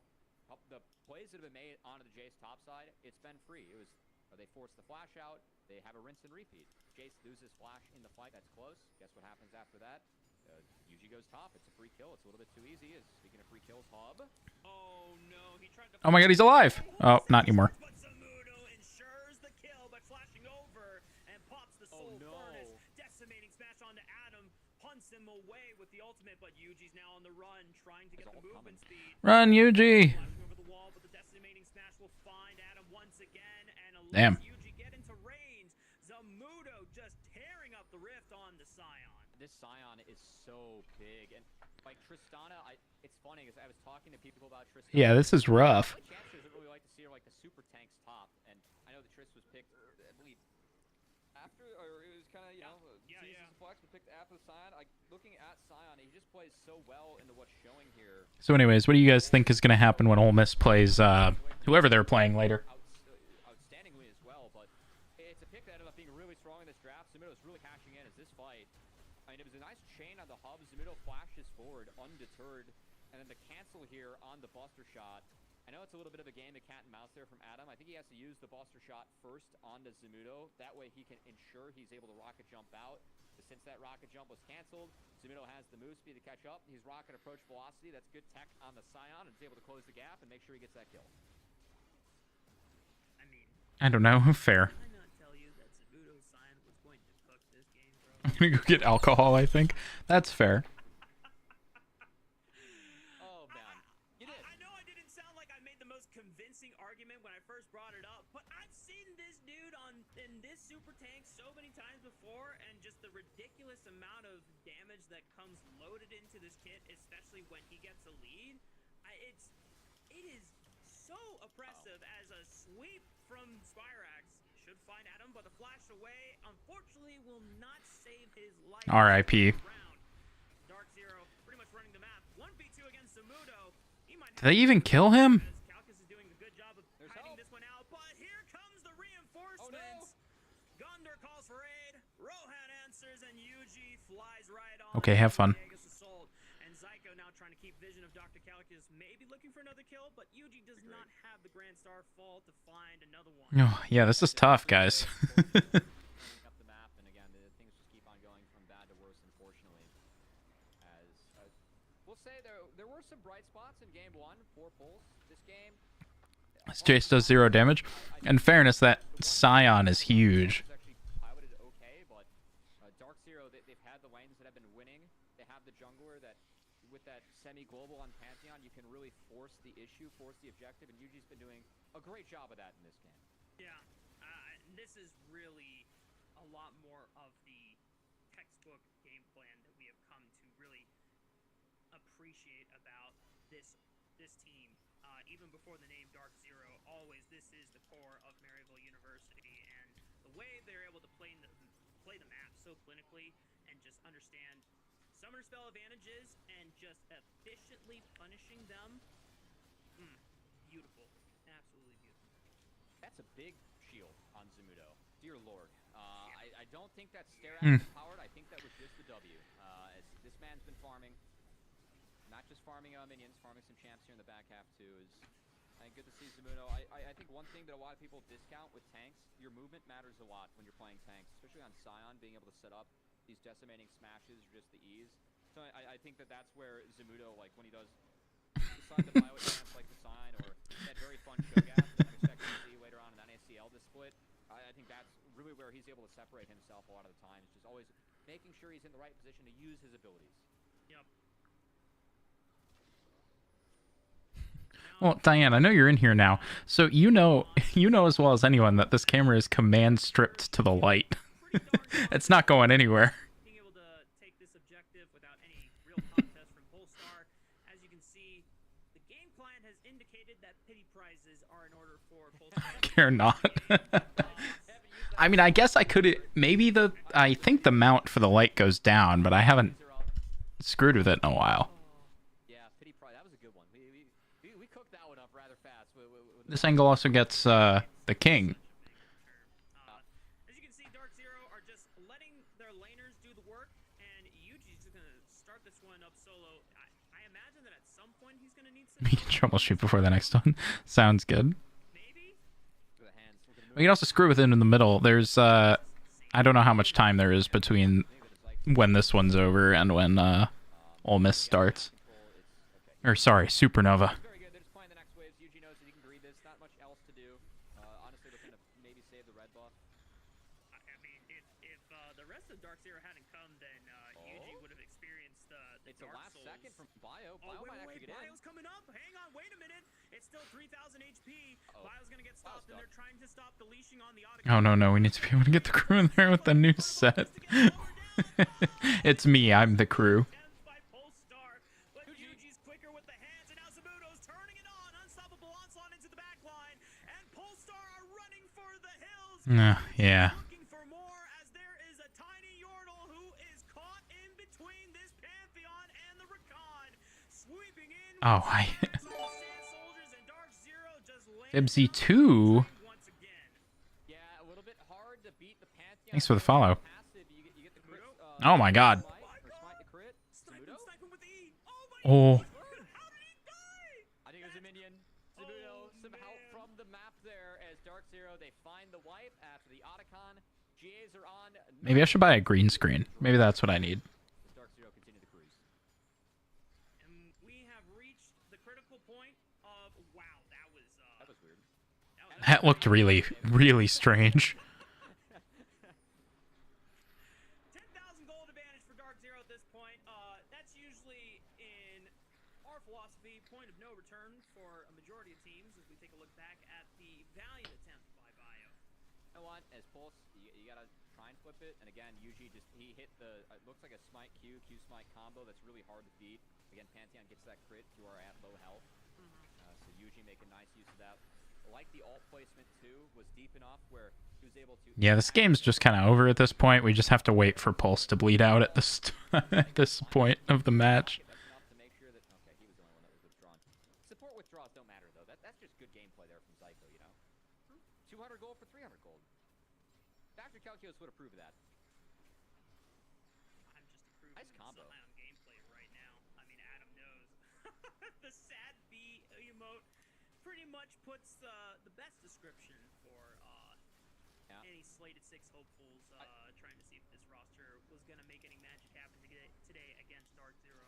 So I'm going to give Zamudo a bit of credit there on the combo from Scion. It looks like he used the Hydra auto attack reset, like after the Q. You can do some goofiness with that. Aspirax was very aggressive going over the wall. He wants to withdraw. Well, you know what? If one man goes in, then everyone else is going to go in. But Spirax will immediately be withdrawn. He's got teleport, so he'll be able to... Yeah, I mean, I guess this doesn't matter because of Otacon, right? So they can just throw their lives away, and then they'll just come right back. But that does slow down the siege here for Dark Zero. That was the true pity prize coming out from, not the map, that was from Dark Zero. It takes it withdraws, right? Damn. Spirax. Wings were clipped, unfortunately, and Mikey again. Adam In front of Spirax to interrupt the slide, and Oh my god. Okay, I love the gumption on this guy. I don't know if it's gonna change anything in this game, but I can at least respect it. Yeah, you know, while that was going on, Zamudo and Sajad looked like they took a fight down numbers, and they won because they're that far up. As Zamudo, the Scions, the Scion is the size of the Scion is the one from that old League cinematic where it was like Kennen versus Scion, you know? Oh, yeah. That's Zamudo's Scion of this one. Absolute unit. Yeah. All right, so after looking at the mount on my lights, it can lower. Overlord's what now? Dude, that item Just again, it's attached to a light, so it's a little, I can't move it as much. Rather well, as you got a lot of health, and it's, oh my god, that ult. Christ. My goodness, that is an absolute unit for sure. This game's brutal. We gotta get folks out of here. Let's get everyone out of here, you know? Okay, you know what? Both players are having fun with it. As long as the BM is not just, one-sided, it's all in good fun. Some all chats being exchanged too. I like that. As I will say, maybe one of the reasons that we see that Scion Shield getting so big. I wonder what they're saying in all chat. Chemtech sometimes really Show me the all chat. can actually be really valuable. Scion is one of the champions that really like to see this. So, too, that means that shield is quite a bit thicker. You know, I don't think they need this. It's kind of the fun that we get to talk about this game, Rafa. I'm relegated to talking about shield size. That's how you know it's close. Aw, man, Oh, I need to stop myself before we go down a different rabbit hole. Anyway, Dark Zero on the verge of closing out this series 2-0. Yeah, I mean, they just siege it in here unless they really screw something up. Valiant attempts made and, at least broke our expectations a bit. But we are looking at... One of them just punched their microphone. Just another day in the office is now. Both of these inhibitors on the top and mid lanes have been opened up. And we're just one good fight away from closing this series out. Bio, here we go. Engage. Spirax tries to push them away with the Emperor's Divide. Decent attempt with the Cyclone, but Jet turns it on in the final hour. Well, the Rel killed someone, so that's nice for Rel. Completely wiping out Calculus, and just like that, Dark Zero pick up the ace on Polestar and will sweep the series 2-0. A really nice series coming out from, I think Zamudo was the highlight. I don't think Zamudo Well, GG. for those games. The expected outcome, but Pulse did look a little better than I think we expected them to. Around that Scion lane too. I think a lot of people sleep on Scion. The gank assist that he has, his setup and the damage early. That's a really good lane to actually play through. I know a lot of times like, okay, pick Scion, he'll be the tank, we'll leave him to his own devices later on. Not the case though in that game. I really like how Dark Zero had the game plan. Actually go attack that Jace. Did I miss the Pulse hate? I wasn't really... I try not to hate on anyone, but they did get the shit kicked out of them. Because I mean, I can't be mad at the people playing for them, you know? That's not just a weak side tank. That's a lane that you can actually play and accelerate. And when tanks get fed and they're piloted by someone that knows their, damage limits, that being, just base and stat level. Like, I think the slot should have been given to the players who were with Pulse before. But what's next on our docket, Matt? I believe we've got an MVP to give out for this series. MVP interview coming to you right up soon as we're going to go through some highlights of the series while we try and set that one up. I got to say, too, like for me, highlights for Dark Zero, I kind of set the expectation early on that the 2 games should not take longer than 60 minutes, which did happen. We're expecting this to be a very one-sided series, but I think for me with Dark Zero, at least... What time does the next game start? I think that's important. Again, this is a team where I think... Dane, do you know what time Ole Miss's game is at? I think that the way they played out those 2 comps, like committing to playing through Danes and committing to playing through that Scion, not a choice that I think every team would make, but the right choice for me in that game, which is really nice to see. I will say... Jeez, that's why I had no points for sub. Wrong account. Love checking in every so often. It might not be the cleanest dog, but, you know, he's got... Yeah, it's nice to see you, buddy. I hope you're doing good. Let me check. Yeah, you're all good. Yeah, I mean, if this guy's willing to flip him multiple times and still, even when they're... Like, there's a chance they're as much as like 10, as the broadcast is like 10 to 15 minutes behind, I guess. So, I don't think they'd be that far back, though. I mean, I think for me, too, like, I know Adam, we saw some fun flips and 5 p.m. PST. A little bit bummed that, especially Dr. Calculus, I know Zumuto is... So it's not till 8 p.m.? In the league, but I was expecting Calculus to put up a little bit more of a fight. For me, he's someone that I'm actually looking forward to watch his rookie year. I think that he plays with a lot of flair. He's really smart about the game. He ran a lot. Prime time, baby. I'm just old. That's so late. Yeah, exactly. On a school night. Season continues, but yeah, I think that for Pulse, definitely, I think it's very fair to say that they felt outclassed in this series, and that is what we expected. But it can only go up from here for Pulse. They're not going to play too many harder opponents than this. Again, Dark Zero expected to be top 3 in the league, up there with Luminosity and Near Airport. Definitely where myself and the community has them. So gonna have to see how hard this team can scale if they want to try and push out of the bottom 3, where a lot of people have this team.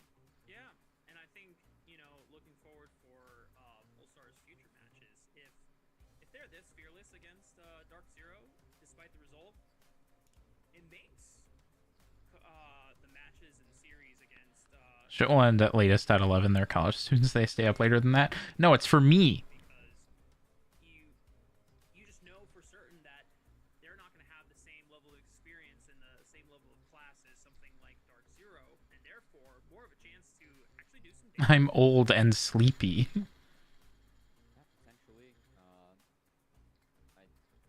I mean, for me, I'm just really looking forward to see Dark Zero be challenged or pressed a little more. Obviously, the start that game 1 for Pulse was about as good as it could have been, but we're able to truly challenge this team. Yeah, I'm old and sleepy. Hoping that we do get to see Dark Zero and this college squad again. It's like we're talking. Yeah, we're like 30 minutes away from your bedtime, Gramps. Maybe not that close, but... do their best as they're putting some time into competing, and Luminosity Gaming, who are the LCS, LTA North rejects that are trying to earn their spot back. I mean, these are the favorites, right? The fact we're talking about a college team in the same class as them, I think really speaks to what Maryville is cooking over there. I don't go to bed that early, but starting at 8 p.m. on a school night, it's rough. Toasty, someone that a lot of people, myself included, are so excited about, that are sitting behind the starters, and these are... Oh God, I guess I gotta find something to do till gonna get that coffee and cry in early to start the day. Yeah, right.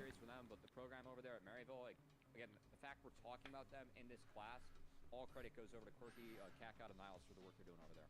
Yeah, no, so much to really be excited about over at the Maryville University program. Now, you know, for this, the remainder of the split operating under the name Dark Zero Dragonsteel, and we do... You can Ikiki.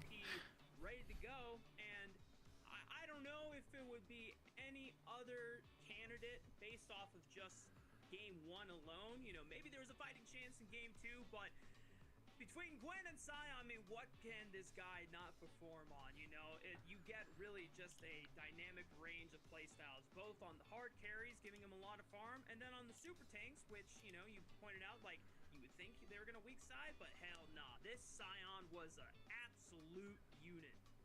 I mean, for me, game 2 MVP was probably Yuji, but the series MVP has to be Zumuto. When you get an unofficial pentakill and go deathless in the series, that's a pretty good candidate for like whatever else happens for you to be MVP, and that's exactly what Zumuto ended up doing. Yeah.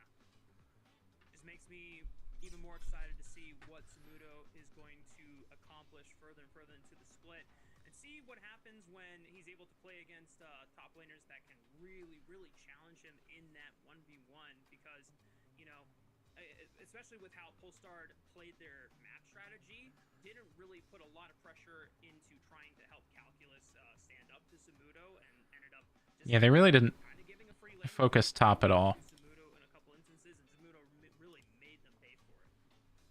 Yeah, as Zumuto usually does. I mean, he's someone where, again, like seeing him at the start of his like playing career, being that weak side warrior, and really like playing some weird picks along with some meta picks, and just seeing him evolve and continue to improve. This guy really like studies the game. I think that he's had a lot of really good boot camps. I mean, it was a long off season coming into this split of NACL.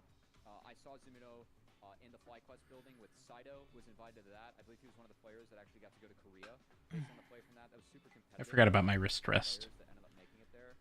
Zumuto just continues to find a way It's good for my to wrists. stand out and continues to impress us up here. So definitely a player to look out for, and someone that we talked a lot about Dark Zero getting pressed. Excited to see him get pressed by some other players in the league, and also excited to get the chance to talk to our back-to-back most valuable prospect here, Rafa, who had some fun tweets before the series started and was able to show his gameplay in game 2. But I think we're going to be welcoming Yuji here to the desk.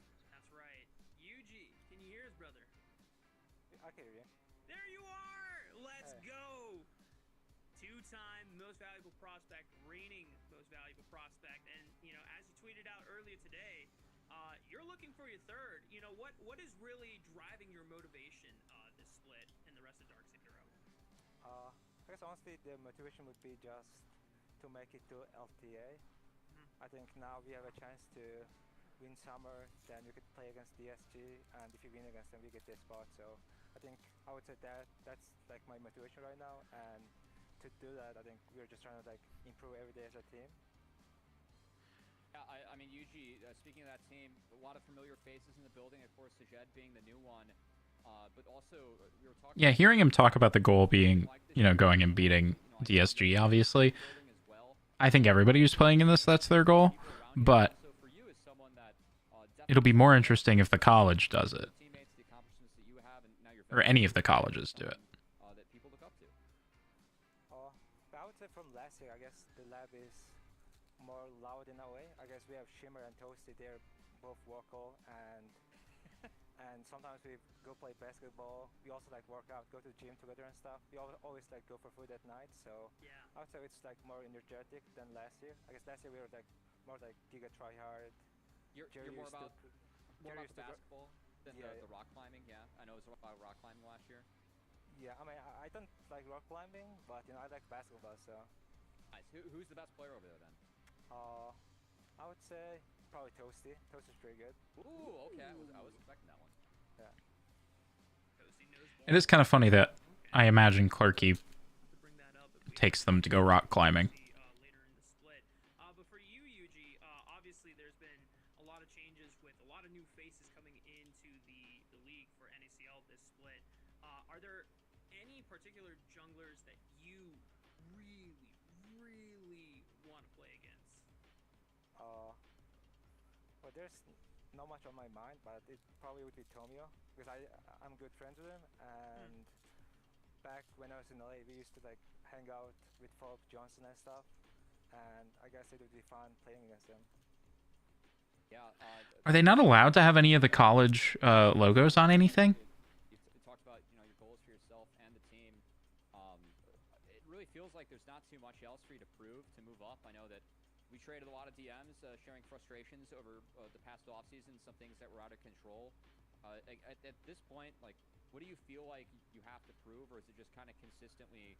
If they can't, it's the licensing deal, not NACL. Okay. Well, so I guess after this offseason, I kind of decided that I shouldn't be stressing about just, like, going to Tier 1, because I was putting so much stress on myself, I guess, last year. I was just pretty much thinking... That makes sense. Just seeing it, I was curious. It was just stressful off season for me, so I kind of decided... Because I feel like you could put the like Maryville M like right... And I should just try to maybe in the middle there, or like on a sleeve or something.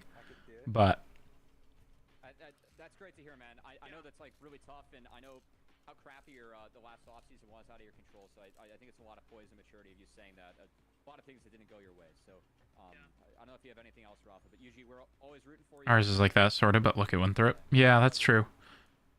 But Winthrop isn't partnered with anyone, I guess, either. They're just partnered with their own LLC, I guess. I mean, me and Matt, we've been rooting for you for a long time now, and we're sure that we're going to see those results. Winthrop LLC, yeah. So again, thank you for coming. Winthrop College LLC or Winthrop University LLC. Always a blast to talk with you, G. Now for us, that's a lot of poise, man. That last offseason did not go his way in like every single way that could have went. So yeah, I really happy to at least hear you, G. You know, it takes a lot to have a head on his shoulder like that. You could hear how much it means for him to try and promote. Yeah. And again, he's someone that should not be in this league, and it's nice to see him continue to prove that with his play. But man, the time has to come for that guy sooner than later, please. Yeah. Yeah. We're being very tame if it's not apparent. We kind of have to be.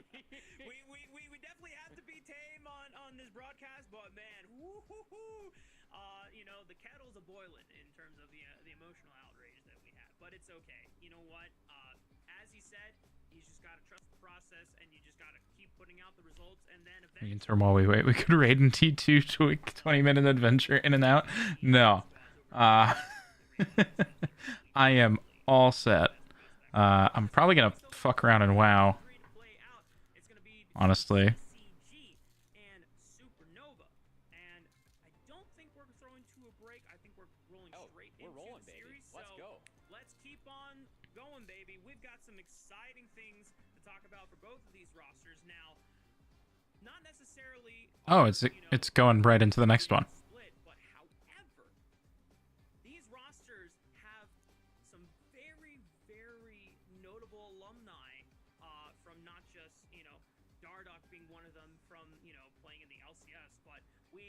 Dark's jungling again?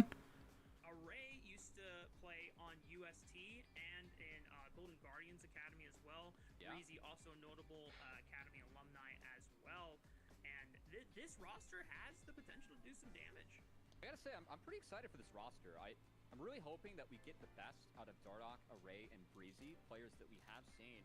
I feel like at their peak, all three of them have been top 3 in their role in this league.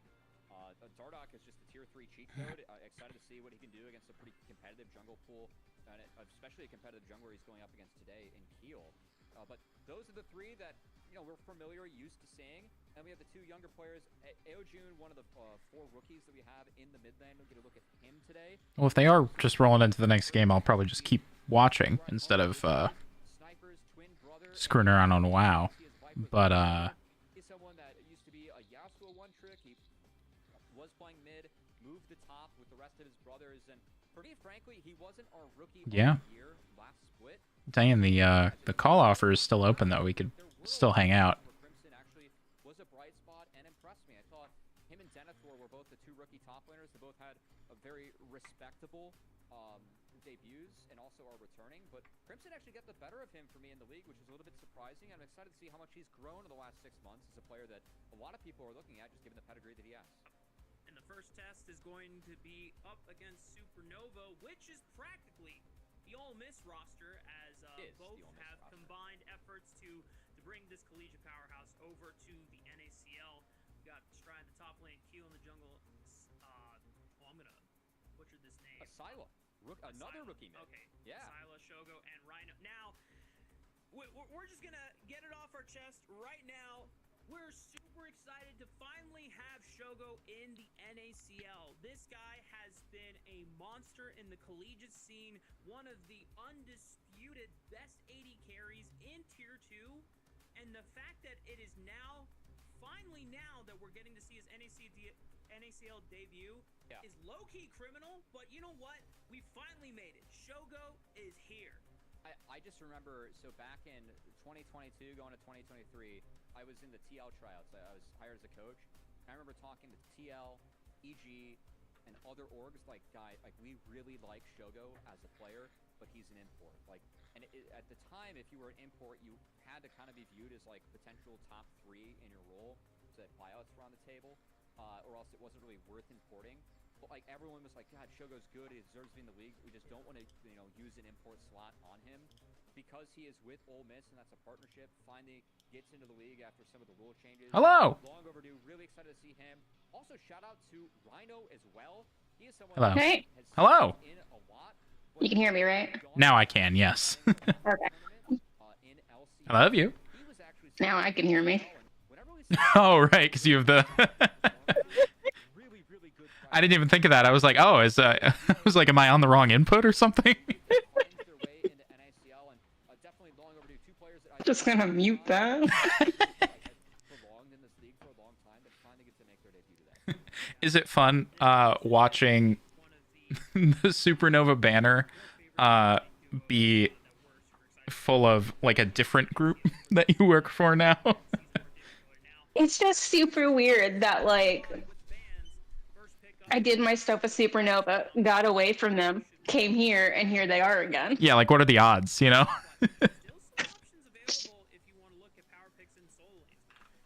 But also, like, how conflicting, because, like, I don't want to cheer for them, but it's Ole Miss and Supernova. Like, how do I not cheer for that?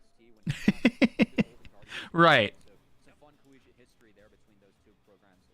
I imagine it's hard not to. Oh, good. Colomer has Shogo in the Corky prison. I saw them tweeting back and forth about it, because they tweeted about it being fearless. Shogo said something about not being stuck in Corky prison, and Colomer responded something about, like, yeah, you're going to be in it as often as I can put you there, or something like that. Yeah, I don't think he gets a say in that. If it works, it works. He does not. It's just so good, too.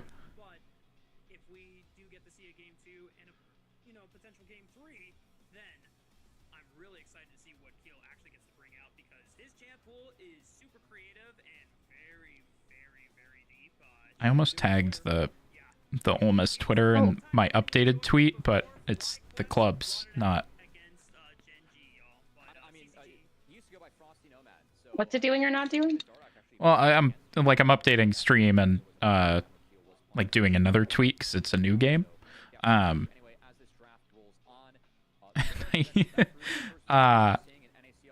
Do I tag Supernova? Do I tag Ole Miss? Do I tag both? I mean, I would do both. It's not wrong, and yeah, the optics and stuff are good.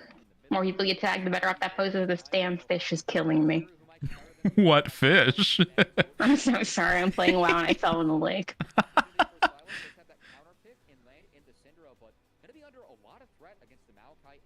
And it turns out I don't play a hunter half as well as I play a Mistweaver, and I play that pretty bad, so. You've been playing a lot of Monk, to be fair, so it'll probably take you a little bit to get used to the hunter again. Because when we were playing Classic, you were only playing the hunter. Yeah, but no one expects anything from a hunter in Classic. Yeah, I guess they're kind of good now. I could have sat there and they would have been like, yeah, that DPS is right. Yeah, I guess they must expect a little more now because they're good, right? So. Yeah.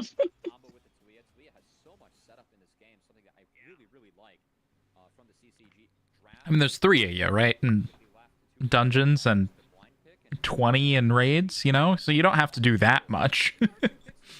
No, if anything, it's a lot easier to get lost in the crowd, and that's perfect for me, actually. That's exactly what I want.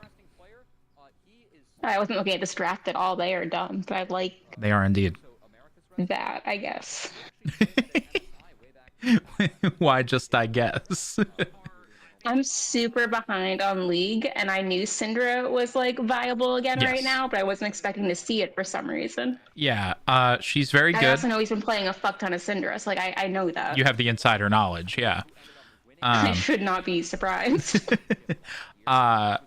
Varus is really, really busted, apparently. Zyra's really, really busted. Corky's insane. Nefiri's broken as shit in the jungle. Yeah, I love what they did with Nefiri, to be honest with you.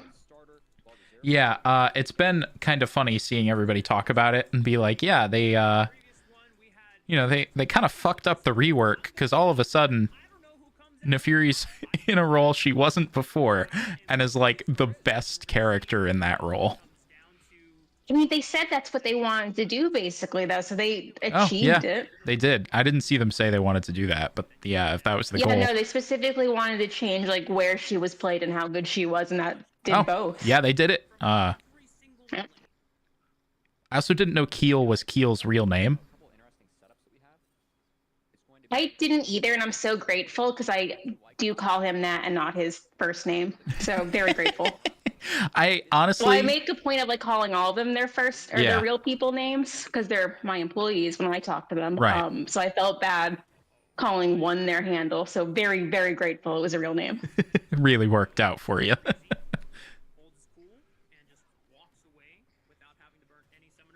Shogo is using my favorite Corky skin though.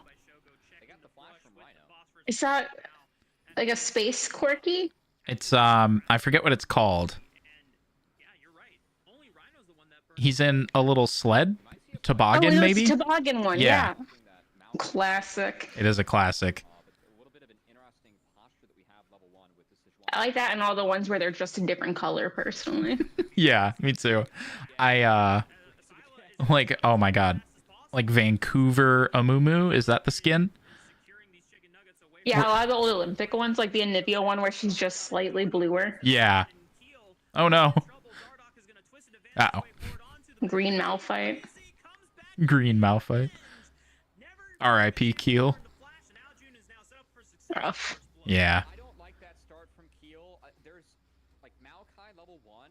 If you're a good Maokai player, like there are so many matchups and where you can actually go take enemy Raptors level 1 because of how strong your Q is. Oh, that was rough. This is one of the matchups where it's pretty common that like you would see red side Maokai is actually starting the blue side Sejuani Raptor camp. So trying to get God, I haven't seen that skin, I think, since they gave Corky like the visual update either. It looks so much better. It looks smaller. It does. Which is throwing me off a bit. It does look smaller. I feel like that skin used to be fat as hell. Well, I think the Quirky model is just bigger than that, or I expected it to be bigger than that. Ooh. Well, Shogo gets one. Oof. I think he dies to Array, though? Yeah. Yeah. He held sums, though, so that's good. That's a big mistake there from Supernova yet again, but a great take from Array and Breezy, and I gotta say, I'm pretty excited for this bot lane. Asila's just chilling, though. I know that we spent some time talking about Tiny CS lead.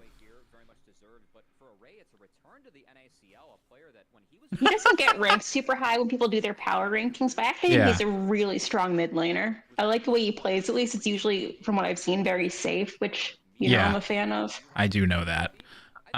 Also, that's hilarious, by the way. I have a theory to prove. I love you.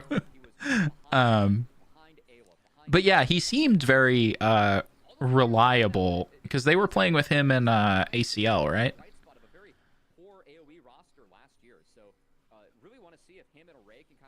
I think. No, they did. Okay. Yeah, and he seemed like he performed well there. Like, I don't remember anything, like, flashy or anything, but he was always very consistent, which is all you really need. I'd rather have that every day, yeah. Yeah. Rather than coin flip caps.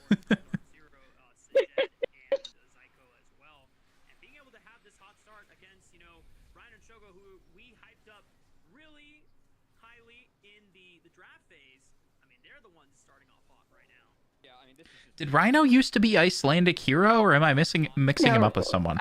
Icelandic Hero is one of the junglers we have, so he's not in this game.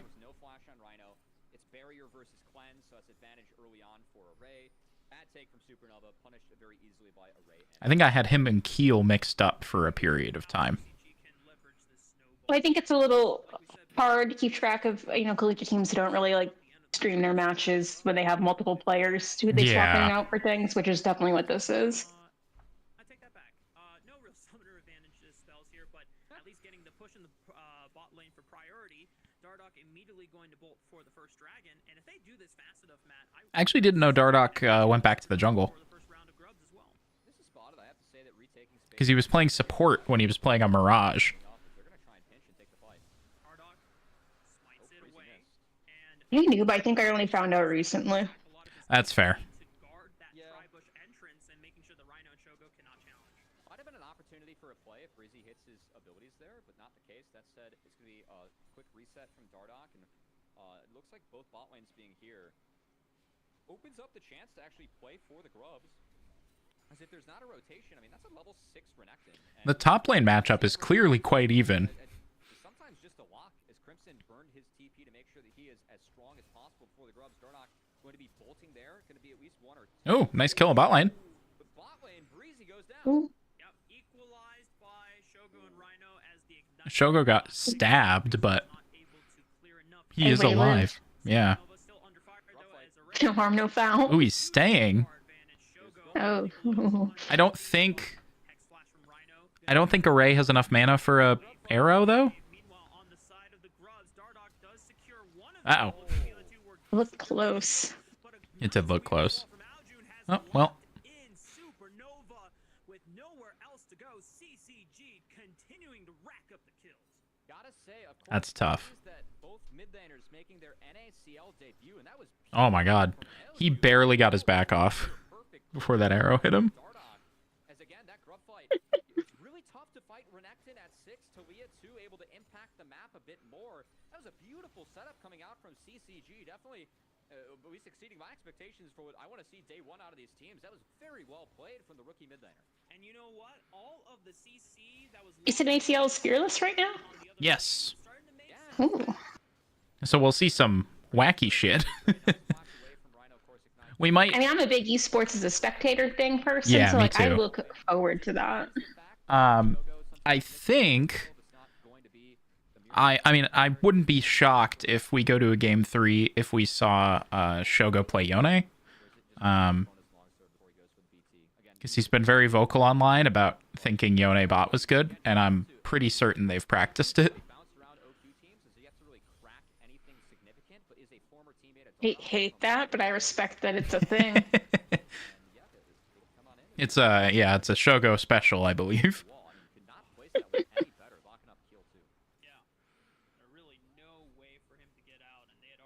I don't like when anything new comes to bot lane, to be honest.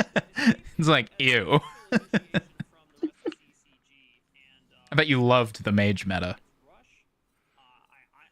I mean, I adapted, but I wasn't happy about it. No 80 carries, just mages.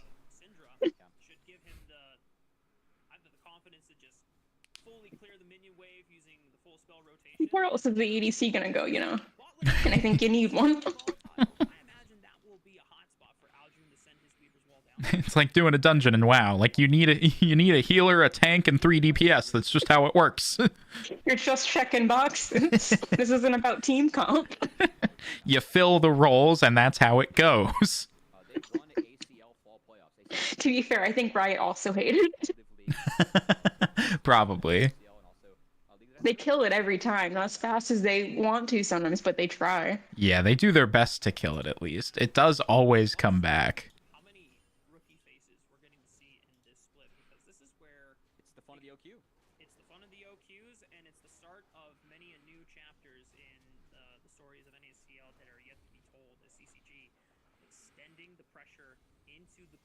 Of this blue side against Supernova. Dardoch going to be able to easily yoink away this blue buff, and actually going for, I'm just noticing the Leandry's rush for the Maokai. Did you see Double Lift's team lost yesterday?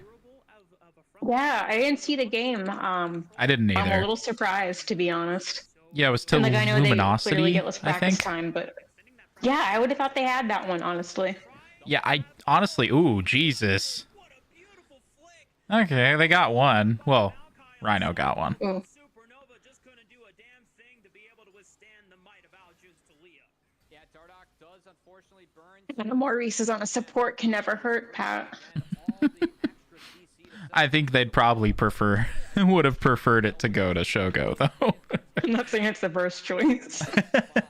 I'm just saying it's what happened. Elgin has the opportunity to play off of everyone in this composition. He's really cashing it in so far, but Crimson's a very good player. In terms of just setting up a team where he's comfortable playing his Talia and has this much set up, and he's General Sniper's twin brother. Oh shit, I didn't know that. Yeah. Okay, another kill for Shogo. Breezy tries to set it in with the crash down to see if they can trade 1 for 1, but Rhino able to limp away, looking for another dredge line to threaten Breezy's life, forced to flash away as well. Supernova. That was a good pick. Yeah, bit of an oopsie there from Dardoch. Flash was not available. I think it came up just as he went down, but gonna take, I guess, a replay of bot lane. If you want to see the dive again, we have a nice replay here. Dardoch takes with his ult as well. Makes this way too easy as the Valkyrie in from Shogo. It wasn't to get out, it was unfortunately to get back in, and that set up the double. Yeah. That needs to be tweeted out or something.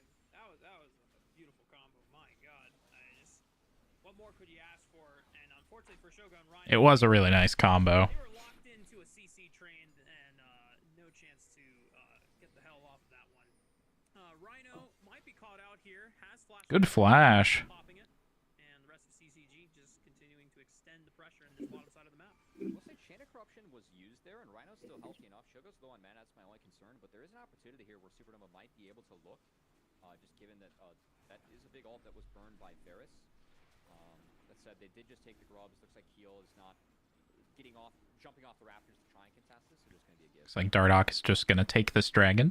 Yeah, this should be pretty free for Dardoch to smite away. Supernova trying to figure out how to way they can get back into this game. It's going to come and just, take a page out of Dark Zero's book. When they lost the early game, they tried to get as much farm as they could into a lot of their carries, and we'll see. Yeah, the Maryville game, they actually looked really bad in the early game of the first game. They Maryville did? Yeah. Oh, okay. They really turned it around. I was at the end of the last one I saw, like that felt kind of like a stomp. Yeah, it was. No, it was. But yeah, the beginning of the first game, I don't know if they were just like clowning around or what, but they were getting dunked for like 20 minutes. These are best of 3? Yes. Best of 3. Can you tell I didn't look into the format at all? Yeah, best of 3, I think. I don't know if it's true fearless or partial. What's the difference? So true fearless, if either team picks the champion, it can't be picked again. Oh, okay, yeah, that's what I assumed. So I'm assuming the partial is just if you've picked it. Yep, exactly. Okay. All right, Keel whiffed the ult. Oh god. I think Shogo gets a couple or one here. Yeah. Oh my god, Rhino got it again. Yeah. That's 3. He gets a gunblade. That's why we need gunblade back. What else is the support gonna buy now if they get 3 kills?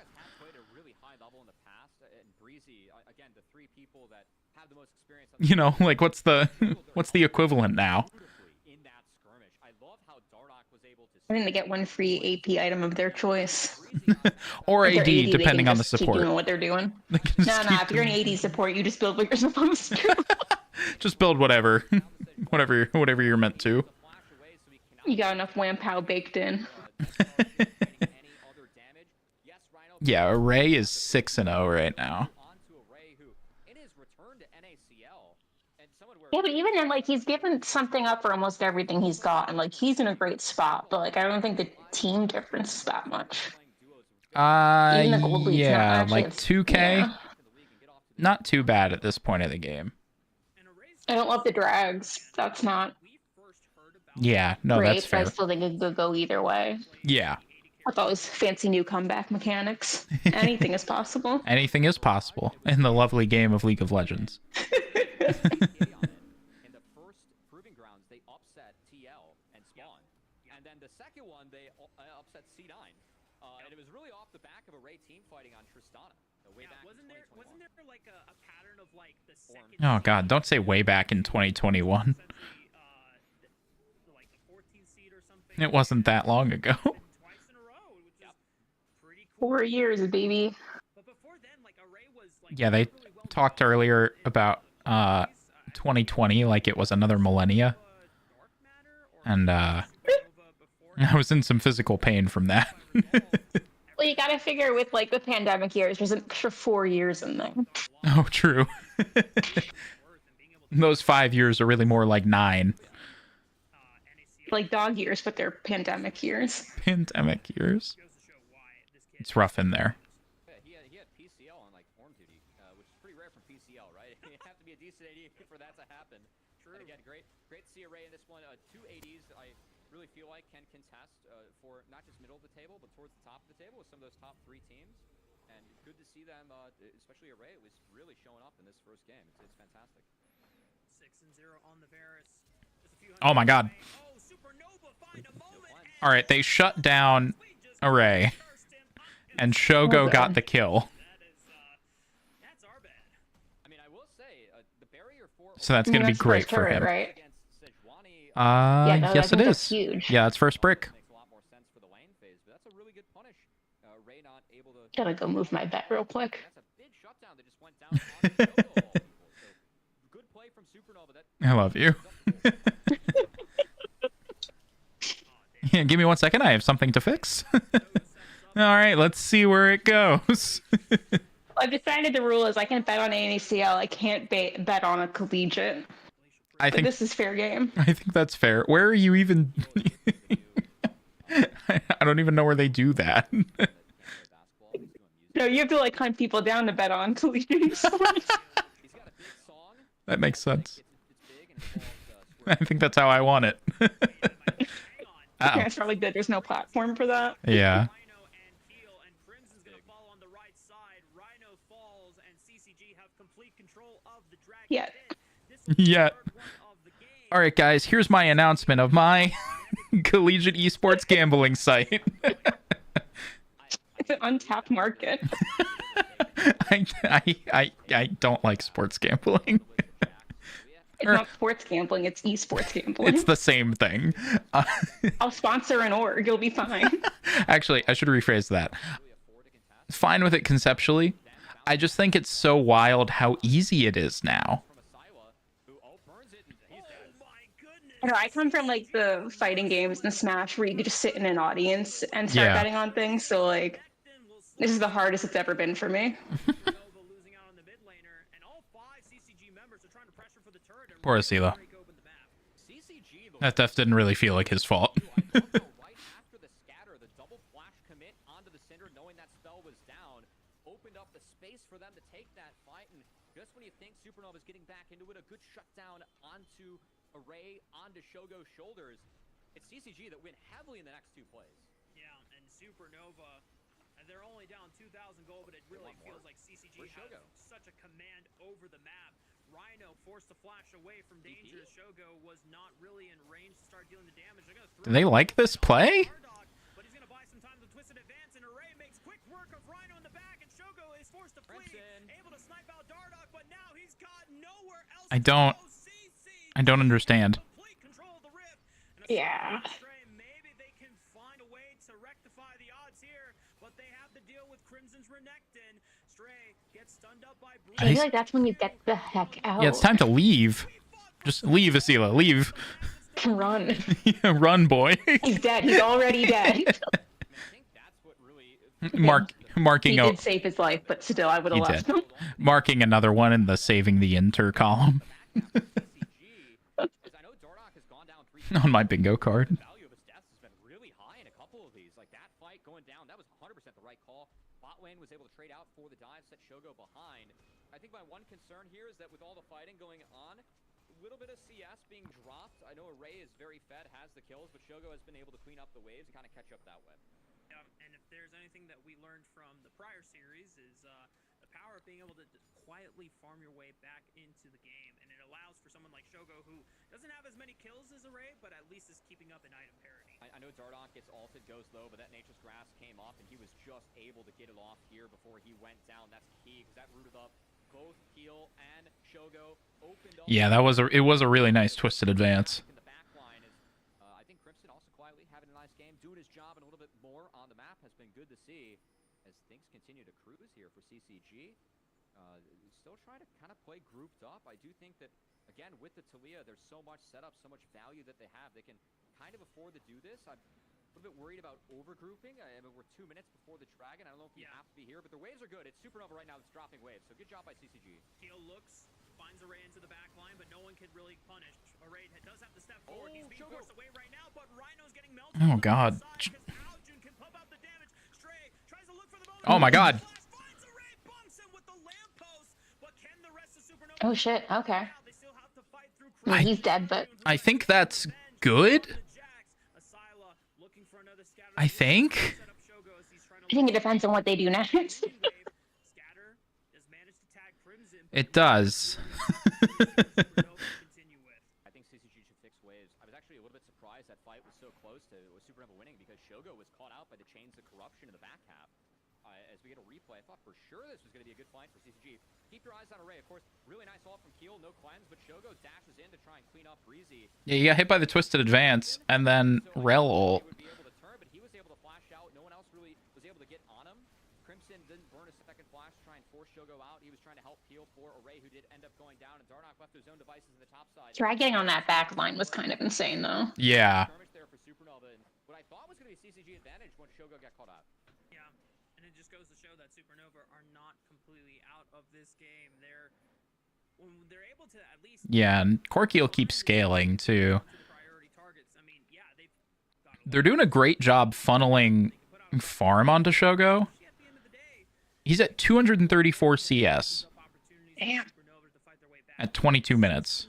Seconds away from Dragon Soul spawning for CCG. And if Supernova cannot contest this, then it's going to be... Are they going to give Soul? Oh, there's the twisted advance. Shogo's fine. They're just pushing forward on multiple flanks. Shogo cannot put really any damage in. Crimson just wipes out Asila. Stray teleports to rejoin the fight. And Keel is still alive, so they can try and look... I think this is still fine to fight, though, because... Ole Miss didn't really use any cooldowns, but CCG used all their important ones. The only thing they have left is the wall. Yeah, I would take this. Well, I guess they have Rel abilities too, because they still have Relar, but... And they don't know how far back Rel is from. If I would go in. Shogo's still alive, though. Stry's here now, too. Oh, they're calling it off. They're calling it off.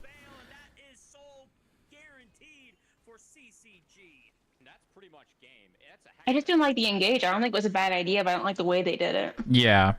As the consistent slows coming out from pretty much any damage put out is, I think, going to be way too much for Supernova. And man, that flank, that caught me off guard. I don't think they're in a bad spot, though. Like, the dragons are scaring me. Yeah, the dragons are a problem.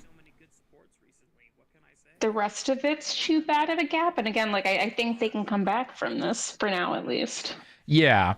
I think it's possible. Him and Array, they've had a big game, and I still love. For me, the big story of this game is actually Aojun. Hold on, Stray. He doesn't have flash.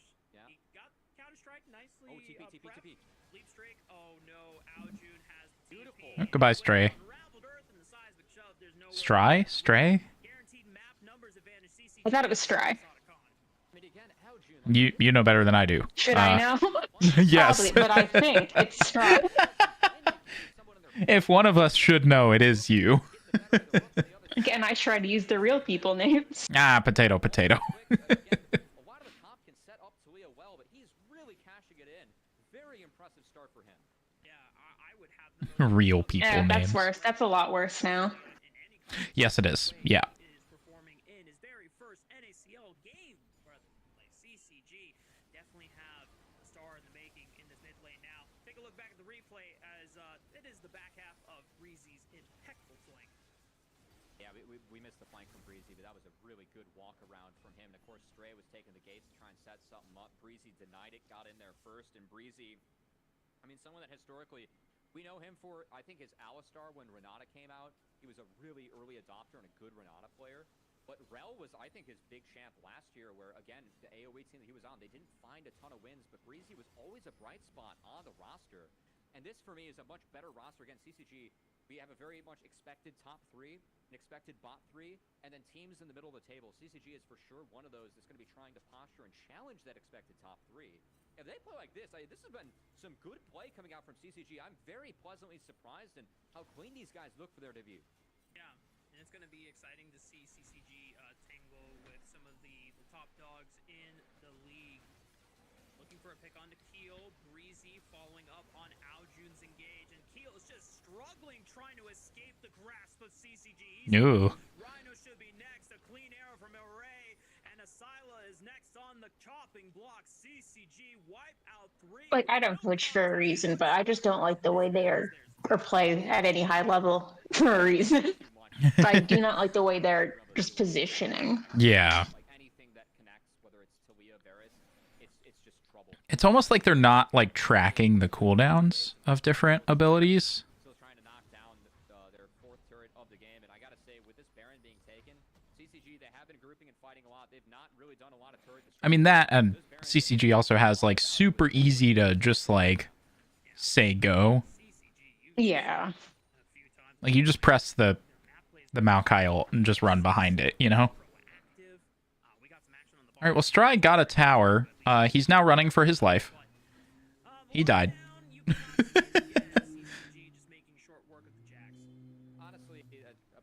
He was running for his life, but he has now been slain.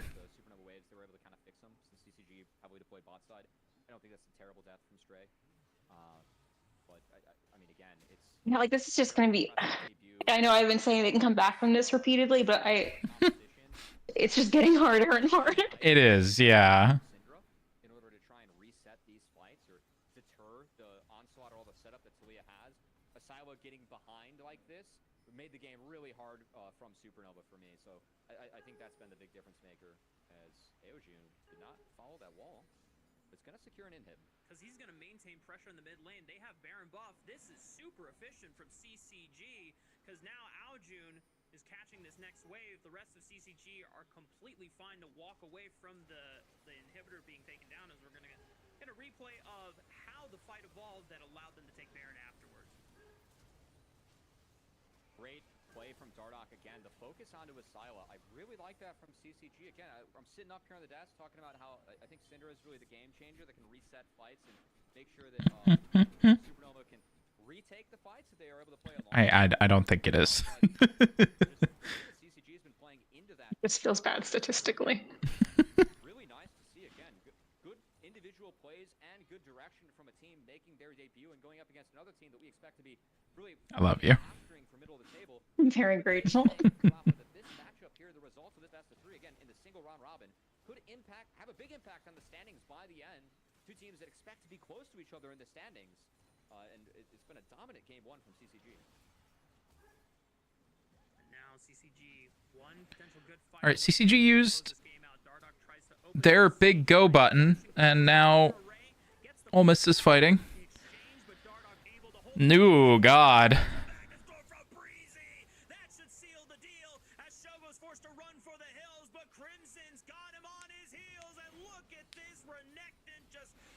Ooh.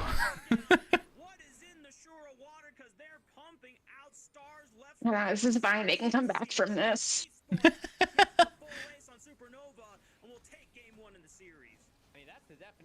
Ooh, Stry left the game already.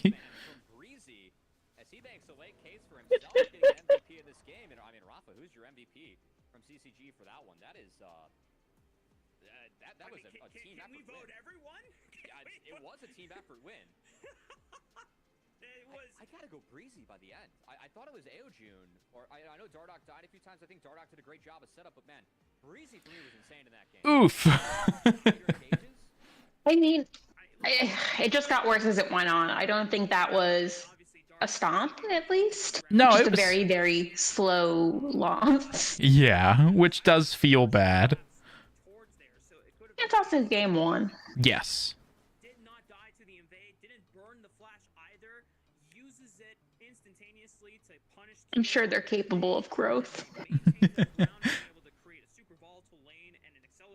Well, you would know better than I would. I watch very little of this team play, just to reiterate. You would still know better than I would. Because I watch close to 0 of this team play. I'm like, again, every time I watch them play, they lose, and I don't think I'm jinxing them, but it's an odd coincidence. Have you told John yet that every match you watch, they lose? I don't want him to tell me not to watch. I mean, how's he going to enforce that? I guess they lose. Yeah, they lose, and he's like...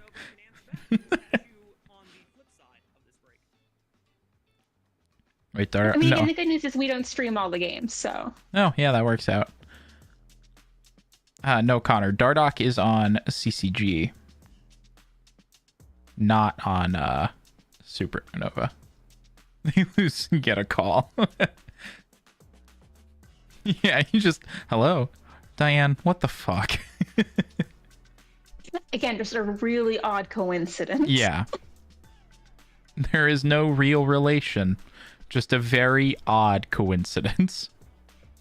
But to be fair, like, the games I do try to watch are the ones that I think are going to be, like, those closer matchups. So, like, maybe statistically it's skewed a little bit from that. I'm just trying to, like, get myself out of a hole in advance here. No, that's fair. It's good to be prepared.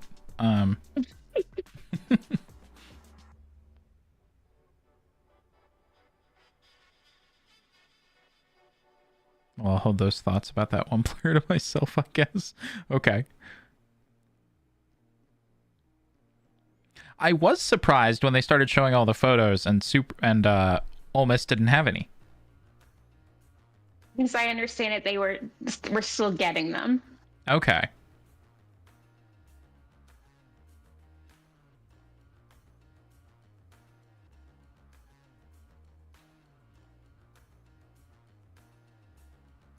Said you missed my message. Oh, no, I saw. I just didn't know what to say, Connor. Challenges are our greatest opportunities.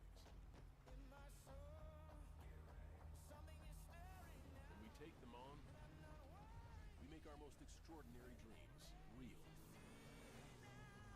Introducing the most capable Honda we've ever dreamt of. All right, nobody wins 2 games in a row against Ole Miss. All right, here we go.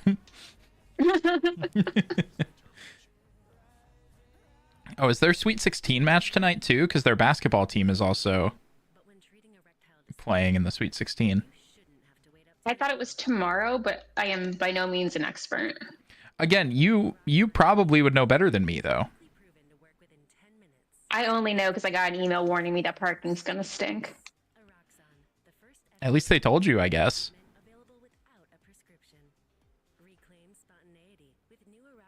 Yeah, I have a whole beef with parking on this campus, so it didn't really make me feel better. That's fair. Good thing there's Dash Pass. Order groceries with Dash Pass and get $0 delivery fees on your order. So while you may feel like you're stuck... So you know who currently is on the Expo Hall list for PAX East? Who? Blizzard. You're kidding me. I am moved not. to Mississippi, and Blizzard goes to a PAX again? Allegedly. I'm in Mississippi? Allegedly. Their booth is, quote, unspecified, so I don't know what that means, but allegedly they will be there. I have no plans past attending this PAX. What happens to my life after that? Not my fault. Like, short-lived or short-sighted decisions can't dictate that, you know? I love you. That lineup has been awful for years. And you tell me, though, like, I moved to Mississippi and they get Blizzard? I guess, yeah. Yeah, I was thinking that when I opened it too, because I was like, I feel like Diane said they haven't gone to anything in like a long time. I mean, the good news there is, like Blizzard doesn't really have to try. They're very successful now, again at least. Yeah. But it's good that they are. Yes. Like, I love that BlizzCon's back. I love that they're doing this. I think that's very good for them with the way their consumers look at the product. Yeah, I think so too. It's very community driven. It is. Pokemon again. A bunch of things I've never heard of.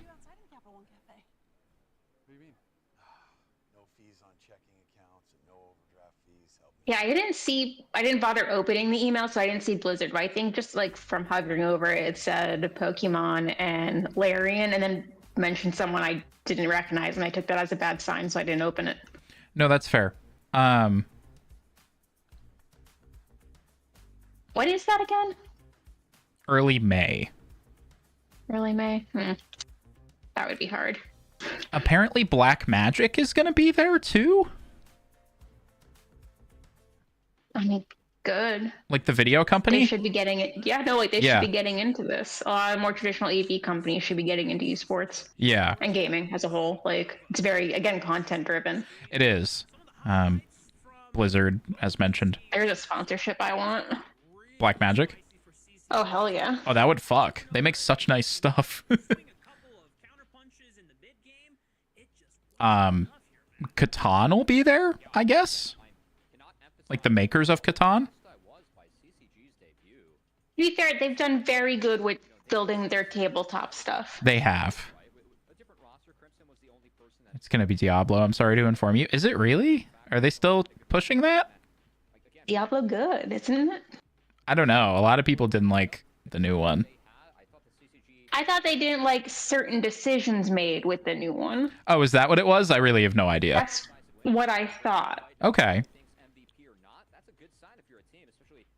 The Jimmy Fund has a table? There's always some charity tables. Yeah. What was bad about it? I don't know. I didn't really... Asking Connor. Oh, you're asking Connor?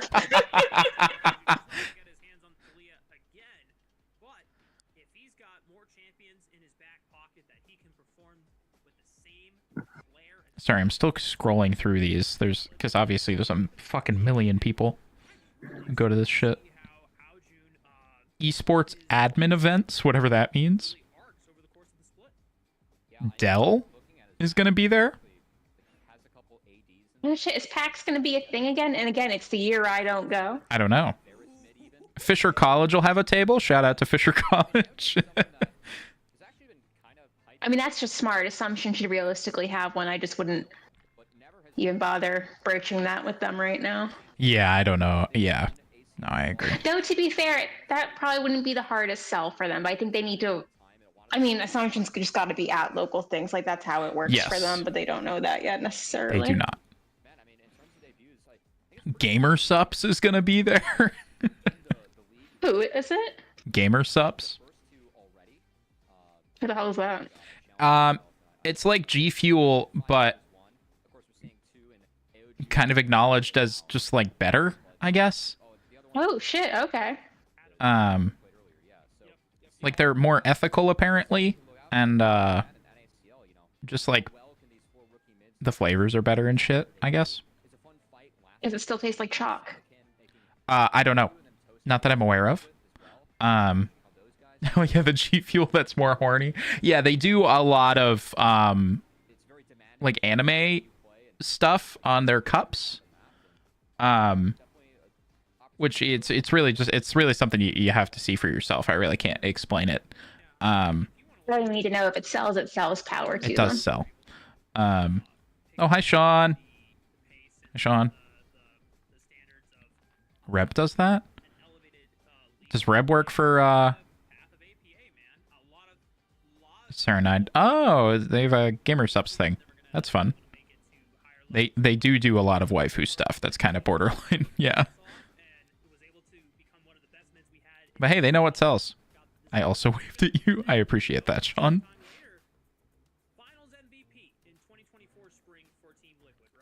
Lenovo will be there as well, apparently. A lot of mids want to aspire to do. I do like Lenovo. And it all starts by, taking the first step forward here in an NACL. I am currently very grateful to them, so I cannot complain. Shout out to Lenovo. Jojo was so exciting when he played in Academy. That guy, he had a series where it was best of twos back then. He went 1-17 in one game, and then went like 17-2 in the next, which is just the duality of Jojo. Of course, though, APA gay kept him. Seems like a neat bunch, though. I can't believe they're getting real vendors and exhibitors now that I'm not mad, but every time I leave a place, it gets something cool. This one just says NASA. North American talent be able to play and compete in the mid lane. That's funny. Do you think NASA is going? I think it would be very smart for them to go, to be honest. If you're looking to recruit kids in STEM, where are they? That's fair. I'm just happy it's NASA, not the military. Yeah, me too. And I think I've established I'm very, very pro military sponsorships. Yes, yeah, we've talked about it. Space. Unless they're trying to take over a broadcast studio at a high school, perhaps, that, I might or might not be involved with. Yeah, but are they paying you for that? No, we're paying that guy. They hired a teacher. No, that's wrong. Yeah, that's a difference. I just like it when they give us money. Yes, yeah, me too. Money good. Or this is awful, but when I was in college, we Oh, worked with Razor. our local National Guard brands, and they would bring the freaking The rock wall? bouncy house. Much more. Oh no, we had a bouncy house. Oh, nice. But it was cool. It was interactive, and as far as I saw, the few events I've seen them at, all main based, I've never seen them get pushy with recruitment. And I know that's why they're there, but Yes. I've never seen anything at the event that felt predatory to me. Which isn't to say Yeah. that's all recruiters or across the board, but I've just been very lucky to have, I think, respectful ones. Yeah. No, I think I've had kind of a similar experience. They're loud and they talk to people, but that's what they're there for. That's what everyone there is for. And Right. again, if they're willing to give us money, I'm cool with that, as long as they don't if they get pushy, then I would talk to them and probably not Be have like, them hey, back. guys. Yeah. Razor is also going to be there. Yeah, that's wild. That's such a better, it's not huge or anything, but it's a significantly better lineup than the last couple of years. Yeah. Oh, they let Zyra through. Supernova picked Zyra. No, Keel is a very, very good Zyra player. I would have taken away the Rumble before I would have taken away the Zyra. That said, this is going to be a Mundo jungle. This is a Dardox. Mundo jungle? Yeah, he plays this in the Zyra, some other AP junglers, because he gets to go Visage earlier in the build. So if I'm Supernova, I think it's really important now to take a lot of AD around this to maybe. Mundo's in the jungle, guys. He's ready. So big for his power as a champion. I'm kind of here for it. Really interesting. Me too. Starforge Systems is going to be there too? Isn't that streamer-owned one? T-Mobile? idea. T-Mobile makes sense. They've been at it, and they usually just sponsor something else. Oh, okay. Also, another great sponsor to work with if you ever get the chance. Are they? Oh, yeah.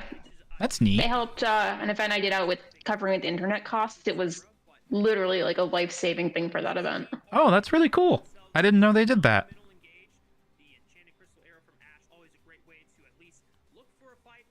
They also brought hotspots and charging stations, so Oh, people cool. went to that booth. It was great. That is cool. I like that a lot.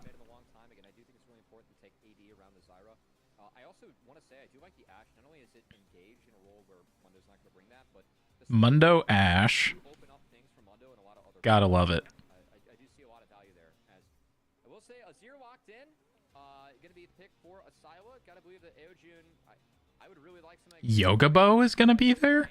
Against the Zeri. They sponsor a lot in New England and go to a lot of these New England, so I'm not super surprised. Also, Zenny Optical? They got huge into the gaming esports thing this last maybe year and a half. Did they really? Oh, yeah. Oh, right. They did a partnership with Cloud9 and shit, right? Yeah, they're sponsoring a bunch of collegiate stuff too. It's That's really neat. cool to see them involved. Yeah. Okay, Zyra, Zeri, Azir. I cannot wait to see the front line for this. Who do you know what Stry plays top? Do you know what he plays for frontline? Honestly, no, I'm not super like of the ones I am slightly familiar with. He's not one of them. No, that's fair. I'm sorry. If you ever let me back on here, I will research. You really don't need to. You're welcome here anytime. I just like talking to you.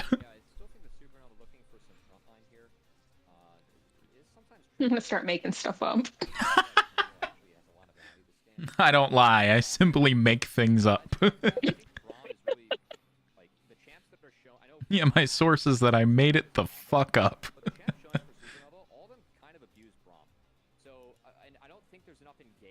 At least on a fact check, you know. You're like, I know best. I work for the school. Why would I mislead Worst you? case scenario, I say something like really wild, and it gets back to John, and like I still don't know how bad that would go for me. I really don't know what would occur from that. I look for Rakan. I think that the Lulu Neona bands are different tech to Rakan. That also syncs up really well with Zeri. So I think it's going to be a Rakan angle here for Breezy. Mundo Ashway. A couple things to point out here. CCG, they have strong initiation, and they now have to follow up with the Rakan, as you called out, with the support bands. Top lane, I'm curious if they're going to find a way to get some point-and-click lockdown for the Zeri, because that is my one big fear about Supernova really needs some beef here. Yeah, like again, like this is scaring me just a little bit. Yeah, where's the meat, guys? Where is it? Alistar's a good option for that. Alistar being taken, a little bit surprised about the Alistar. It kind of gets abused. Okay, good. I like that. There's some ability to get them off them as well. Yeah. A little bit surprised to see that one come out of Rhino, but of course Rhino loves playing those engagers. And then in the top lane, I think kind of going off of what you're talking about, Rafa, Camille for me goes up in some prio. If you're gonna pick Cassante too for Supernova, I would love to see a Crimson Camille come in. It kind of makes a little bit more sense for the Gnar band. Cassante. Okay, yeah, I'm much happier with that now. But I was worried. Yes, that's fair. Or you just go Olaf, same idea. I really like the Olaf this game. Mark, your eyes just got pretty big. For me, Not to like take away from this draft, but like I'm super curious. Is that new furniture behind you? Oh, it's a little thing that I got to put Legos in. that's I love you so that's much. all it is. It's got Legos in it. Hang on, I'll send you a picture. That is adorable. I'm a very, very, very happy camper. He feels really good against this comp into Cassante, Alistar, Zyra. It's one of the few ways you can actually deal with Zyra from the top lane is that champ can. Is it from IKEA? It is. I'm familiar with it, yeah. Well, look at it. Look how perfectly the Legos fit in there. Oh no, that's perfect. Look at how nice fucking BD looks in there.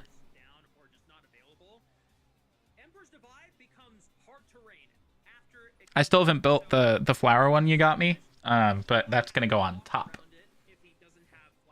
Good. I was really worried it would go in the living room. I wasn't gonna stop you if it did. I just was still worried about it. I've actually been trying to find a place in here to put the bonsai tree one. It does fit with the living room, but I know you hate it. Did you say so? It does. It's what, huh?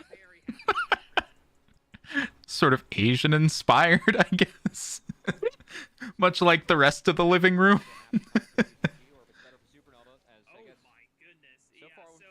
Not an aesthetic.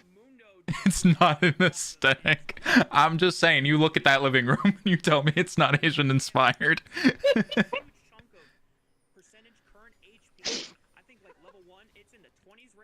To be fair, it's specifically what white people consider Asian inspired. Yes.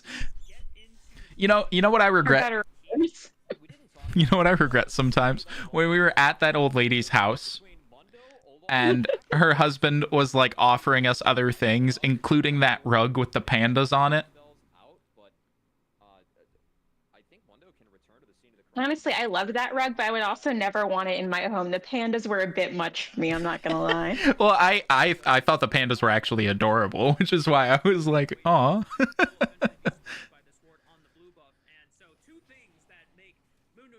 Really, I can't say I would never put it in my house. I got this stupid crab job again. Better get ready to go jump on that pipe. God, this game hates me. Oh, hey, is that Lawyer is Your skin that I never got from LCS Finals? Did you submit a ticket? No, I need to. That's on you then. And like the window's closed, but that is absolutely on you. If you had submitted a ticket, they would have sent you that thing. Yeah.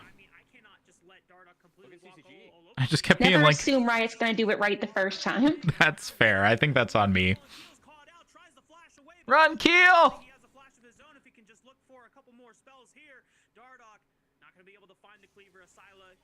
Yeah, I'd be chasing that Zyra down every single time I saw it. I'd go looking for her.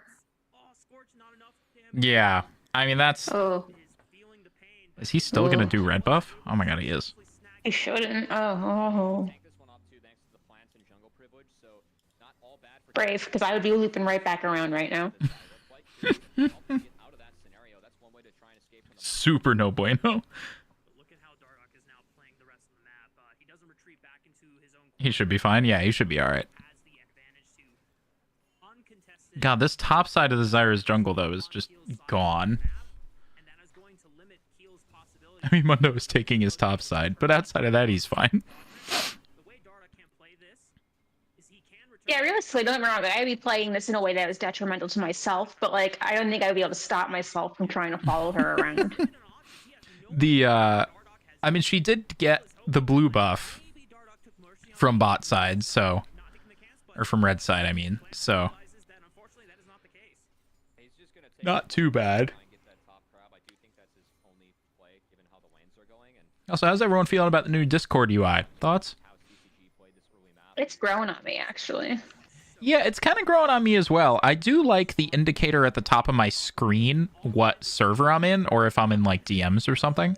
I think that's kind of neat. That's actually, I think, super handy, because I have, like, 32 tabs up at any given time, so, like, just being able to see the top of it is super important to me. Yeah. I hate it here. Well, have you tried the different themes, Connor? The themes help. Wait, I haven't seen it without a theme, actually. I also haven't seen it without a theme. Because I'm like, why would I use it without a theme? You know?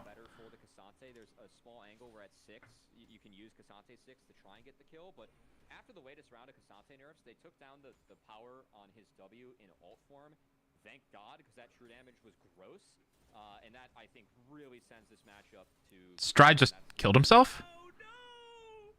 Keel gave you a bailout, and Stray might have just pushed and extended his time on the top lane too far. I was a couple seconds behind you, and I was really optimistic that he did, though.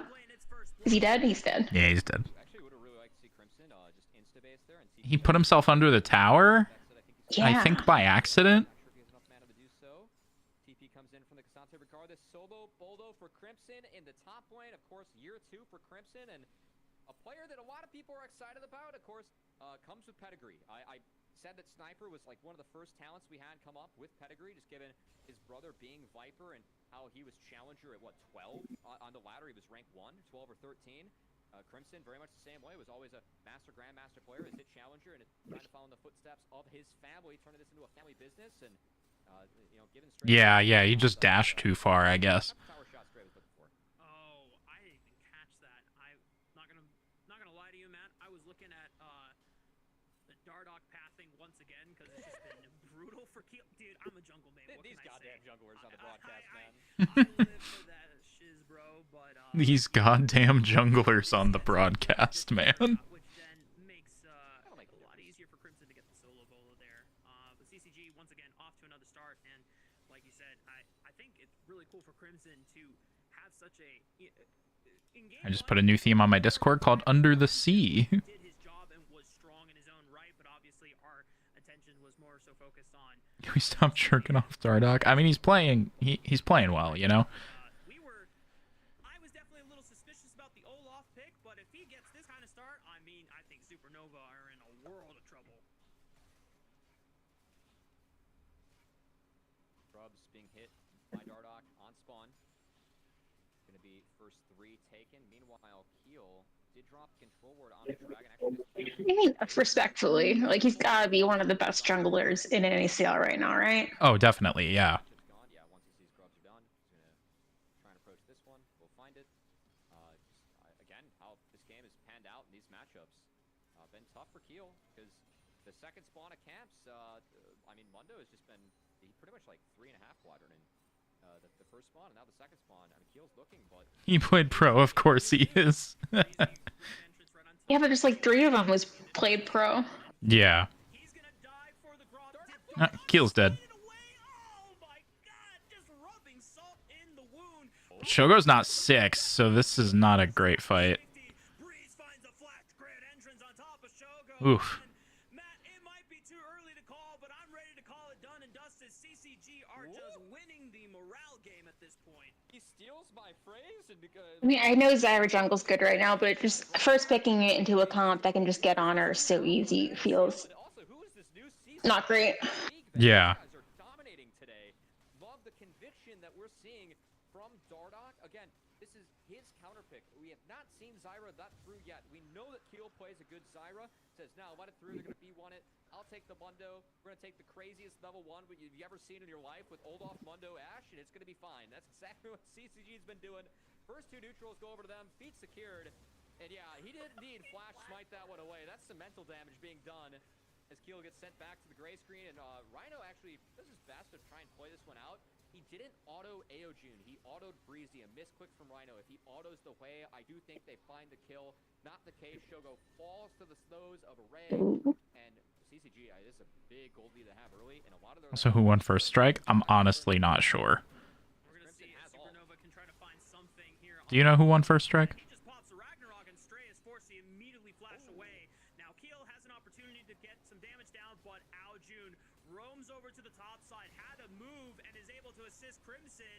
Hang on. Oh, Stray is able to... Cassante Gaming? Might be in a bit of a trouble here. There's low health bars on both Cassante and Zyra, but cooldown's not available for Aojun to punish, and Supernova at least find a bright spot in taking down the Viking. It's well played by Stray. It looked a little bit goofy when he ulted and immediately flashed out. The reason for that, though, you get away from the auto attacks, which keeps the Ragnarok... Yeah, the format was a little odd, Connor, but... I also don't think I watched very much of it, so... It was just inconvenient hours. Yeah, fuck him up, Keel. Ends up actually running out of mana here after this axe. I think that if he doesn't throw the second axe, again, he can't pick it off and then can't cast the W. I don't know if his W cooldown was up or not, but that's a big one.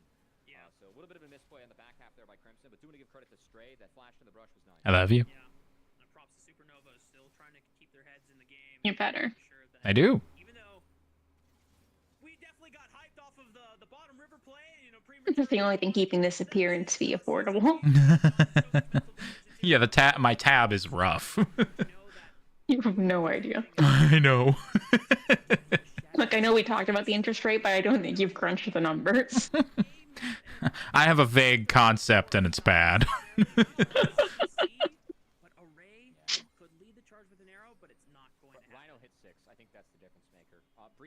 Oh my god, so you know the you know those you know that like protein pancake brand with the bear? Unfortunately. I kind of like it. And yeah. I found out they make little cups of it. Yeah. So I bought a bunch and I'll bring them to work sometimes.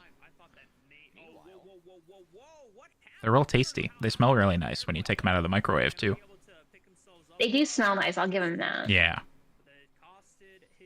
You might actually like the cups. I don't know if you've had the cups. Are they still grainy? No, they really fixed that in the cups. You have to make sure you add enough water. I'm probably gonna add like a tiny bit more than recommended on the next one, because there was like a tiny bit of powder at the bottom. But I think that's more of a me mixing it issue than a problem of the cup. That's fair.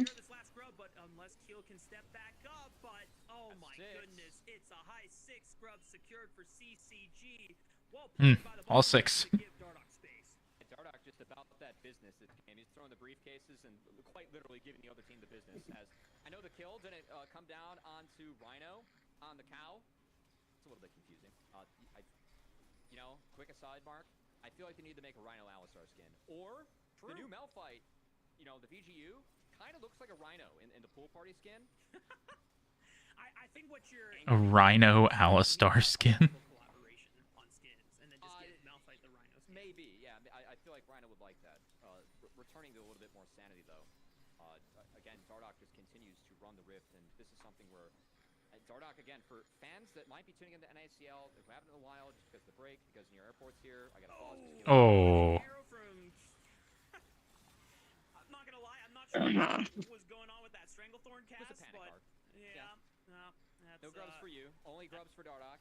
Continues to hand out briefcases and the business and do business himself.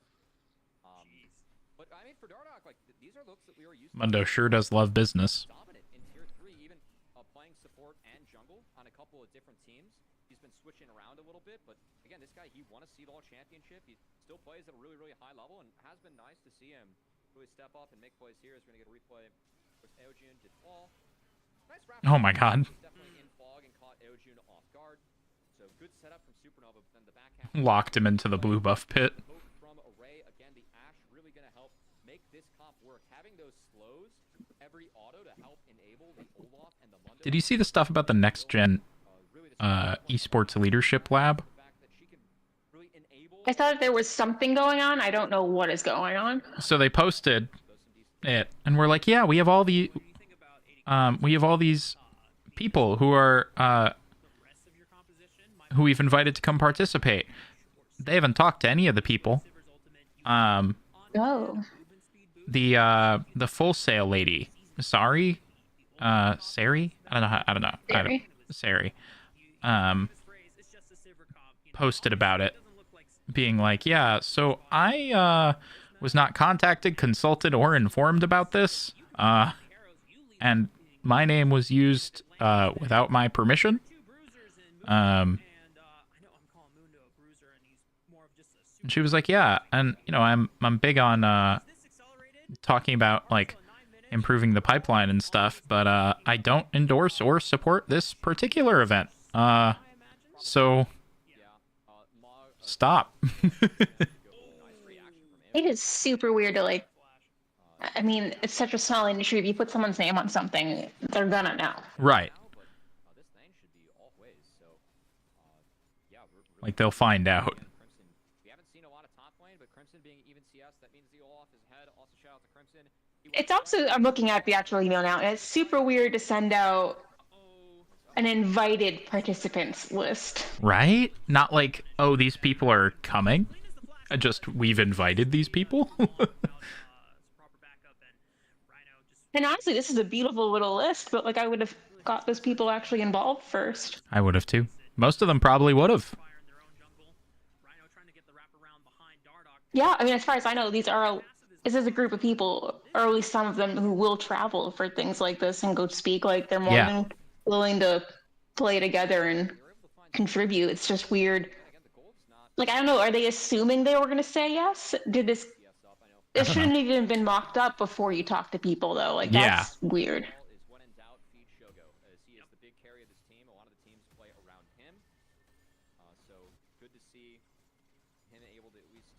Done a nice job of amassing economy in these games, but gonna have to make a bigger impact in this one if he wants to help his team win, because they still find themselves behind.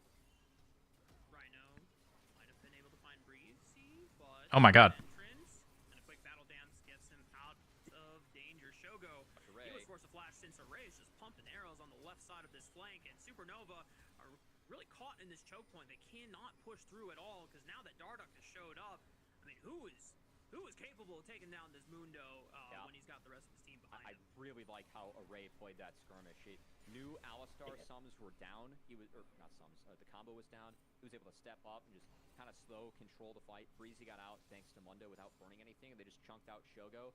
Yeah. That's a small win, but again, look at Supernova, the setup. They're scared to fight. Rift Herald just spawned. Dragon's not on the map. They have 3 bots trying to make a play around the Syla. And Eojun, who is down flash, so it's not a bad look, but it's the right reaction from CCG. They should go straight to Rift, but that said, they're late on this. Eojun's going to be in trouble and probably going to go down to this dive. Unless Breezy Breezy gonna can try and rotate cover. fast enough, the sweeper is going to indicate that Rhino's there looking for the dive, but Rhino's going to have to immediately bail because Breezy's got quickness and he's got a grand entrance, and here No, yikes. despair. And how fitting of a name it is as Supernova are spiraling into despair at the hands of CCG Esports. Ooh. Rhino will not make it out alive. That was rough. Mortal Kombat from Breezy will claim his life, double killed going over to the Rakan. And once again, Matt, it is just CCG domination on the Rift. Yeah, I think that Supernova, they just kind of assumed it would be a Rift take, but didn't expect the contest here.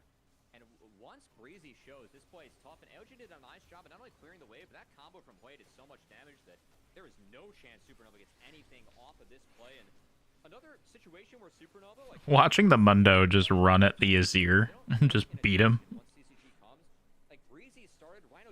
looks. I mean, that's why that draft was tough. painful to watch, though. Like, it was just Mundo into 3 squishies right off the bat. Yeah. And none of them are exactly known for their tank busting.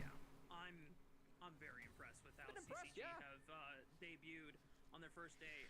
Obviously, this isn't, like you said, this isn't CCG as an organization their first time in the NACL, but this roster pretty much spanking new. The only returning member is Crimson in the top lane, who's had, you know, a pretty nice return to NACL on his first day back in the league, but everyone else is just playing in such nice form as CCG trying to posture around this Rift Herald, 5,000 HP as they bully the rest of Supernova away from the objective.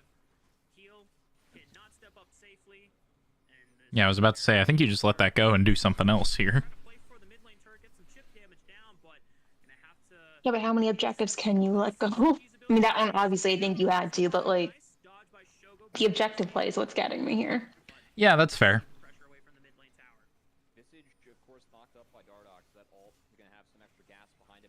Whenever I watch them play, like, it always feels like a team with, like, very high potential. It just doesn't seem to come together when I watch them. Again, I don't know if I'm jinxing them or if that's, like, an ongoing issue. Yeah.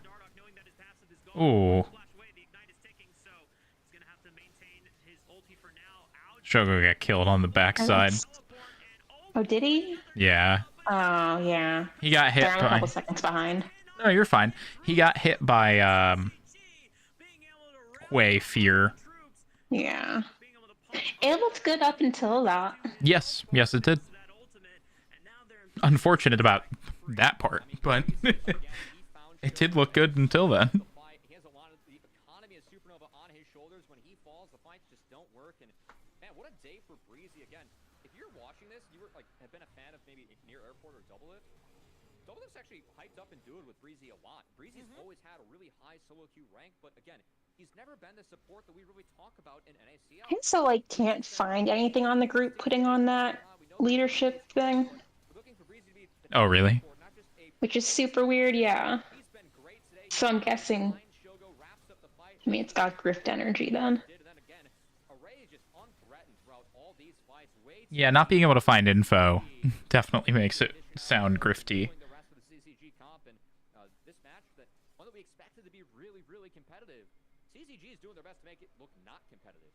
Yeah, they are trying. You know what they say? Nice try, nice try. Like this should have been CCG as one of the top dogs in the league, and if they're playing like this against Supernova, then I'm really excited to see how well they can match up against some of our top contenders like Luminosity, Dark Zero, and Near Airport, which will be a matchup we'll really get to look forward to soon. I think I found it. It's in what I assume is a fairly expensive mentorship program.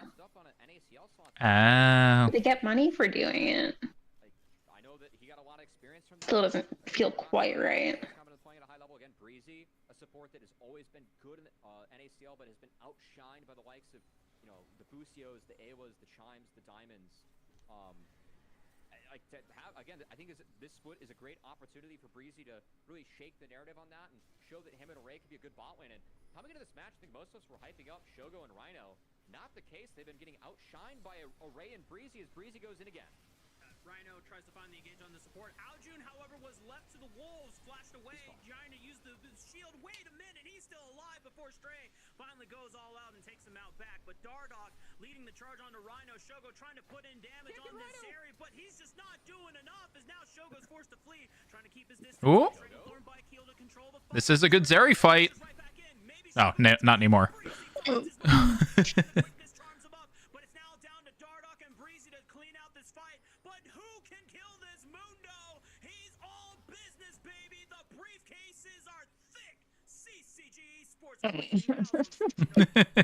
That is rough, yeah. And frankly, I think Supernova gets a little bit more out of that with a couple shutdowns. They didn't find the Mundo, and Breezy actually sitting at 5-0-9 is going to be a really valuable shutdown when he's bound to fall at some point. But the flash from Aojun, he was stuck. He still did a lot of damage, but this setup with Supernova able to pincer, they were able. That was a good like setup fight for Azeri as well. So it's unfortunate that it didn't pan out better. Going immediately onto a silo was a bit of an oops. I think if he goes onto Shogo, maybe he's able to force him out, because what ends up happening is that he has no Ragnarok. Supernova just continue to skate back with Shogo having the ult still going, pumping out the damage. That's a nice late ult from Keel, which actually opened up an angle for Supernova to have a reasonable fight and get some shutdown gold in their shoulders. Yeah, I think he probably shouldn't have flashed in like that, and probably should have just like kept skating forward, because then he could have flashed the Recon RW. Eventually, you might have the damage to be able to pepper them down, but it's just so tough. I mean, this front line in the Mundo is so accelerated that it is just taking a lot longer for something like Zeri to take down. Arrow does find Shogo, and good night, Shogo. Oh, jeez. Fly on in with the Ragnarok. Strivebreaker slows him down as the rest of the combos from Aljun's way is going to find even more damage on the Supernova. They're trying to hold their ground at the moment, but CCG Esports take their win. That sucked. Marksman of Supernova, and they should just return to. It's not even the Baron. At least no one died. Yeah. Well, Shogo died. He used a lot, though. Oh shit! I missed that.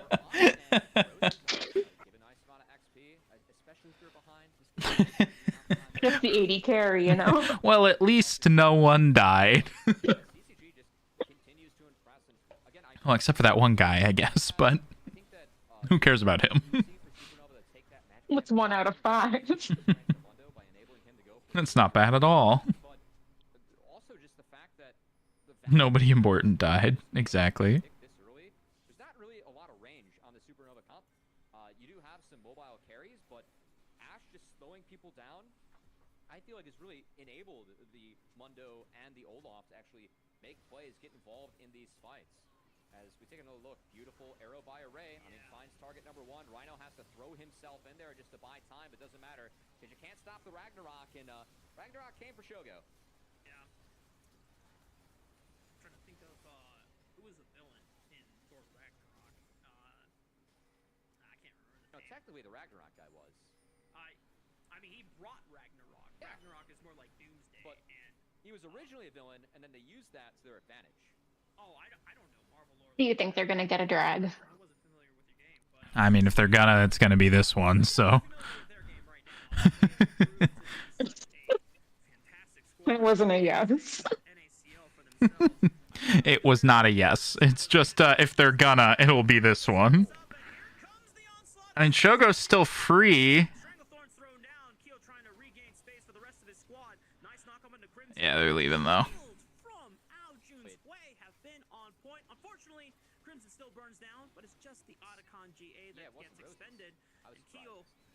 Did they get the Olaf? I couldn't see. They did not. Oh.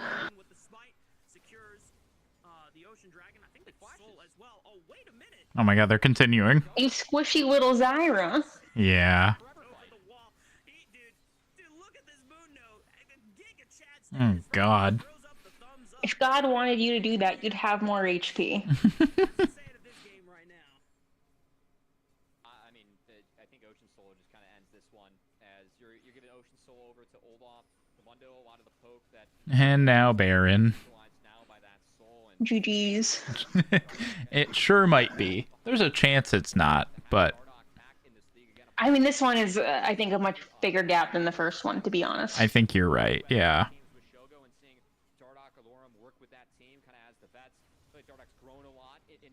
If you get multiple games, I really like a game one is just like a learning moment, but you need to learn more than your opponent. And maybe they didn't. Yeah.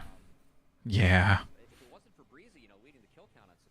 But again, like I know they really wanted that Zyra, but I don't like first picking it. That's fair. I would just keep it off the table. And then the arrow from Array got the flash off Asila. He flashed into it, sadly. So that made for a free kill. And then we weren't really expecting the forever fight to happen here, Rafa. Correct me if I'm wrong, because again, like I know she's really good, but she also just seems super easy to play around as a champ. Yeah, it is. As long as you have like winning early lanes, you're able to just really fuck her up. Really, like you can just keep invading her and fighting her and doing what they did. So stark of a contrast in power between how both these compositions have played out, and CCG have just done an impressive job from start to finish in draft and being able to identify win conditions and just how proficiently they have played the map against Supernova, who, you know, we still have decent expectations for a few players on this roster, but unfortunately today, not having the best start. All right, still time for Supernova, but still, again, this is a match. Still time for Supernova. The Rakan is 6-0. A lot of people have these teams posturing in the standings. That's that CCG doing everything in their power to make me eat. I feel like that's more worrying than we're acknowledging. He'd have 2 gun blades if this were the old days. I was gonna say it has been a great game for supports though, both Yeah, matches. it has. I do love that Alistar skin. I really like the back. Which one is it? I forget what it's called, but he when he's backing, he's like making dumplings, and then a lion comes in. One of the like Asian statue lions comes in, steals one of the dumplings, and like knocks over a bunch of stuff, and then he like flips a table and just like destroys the rest of the dumplings. Okay, that's adorable. Yeah. Okay, well, Ashe did ult, and it did miss Shogo, so that's nice. That's nice for him. He gets to live a little longer.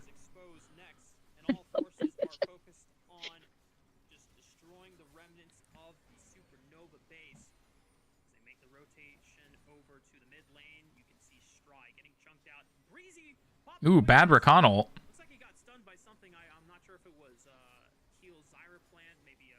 I mean, if they were going to start missing stuff, I would have preferred it was earlier in the game. Yeah, right? That would have been nice.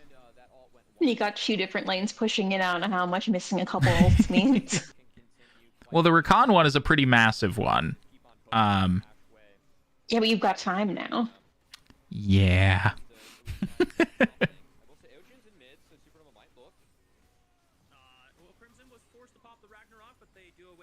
Oh, Asila. Oh, he's fine. He's good.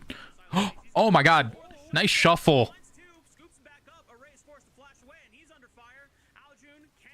They got Array. Ooh, okay. Nice shuffle.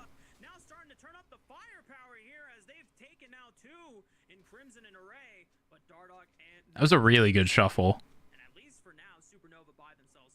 The turn? I don't know about that, but Yeah, I don't think it's enough, yeah. like we'll see, I guess, but let's not get carried away. Like, they definitely bought time, but that resource deficit's huge. Yeah, it is.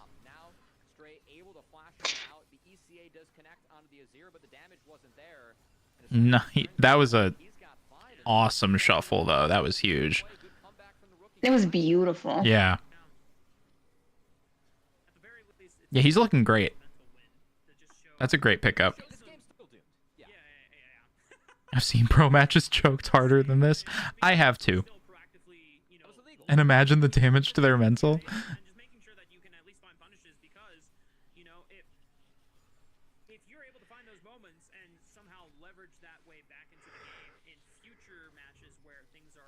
So Asila also did not flash there. And now he has flash, so he can do a potentially crazier shuffle for an engage coming up.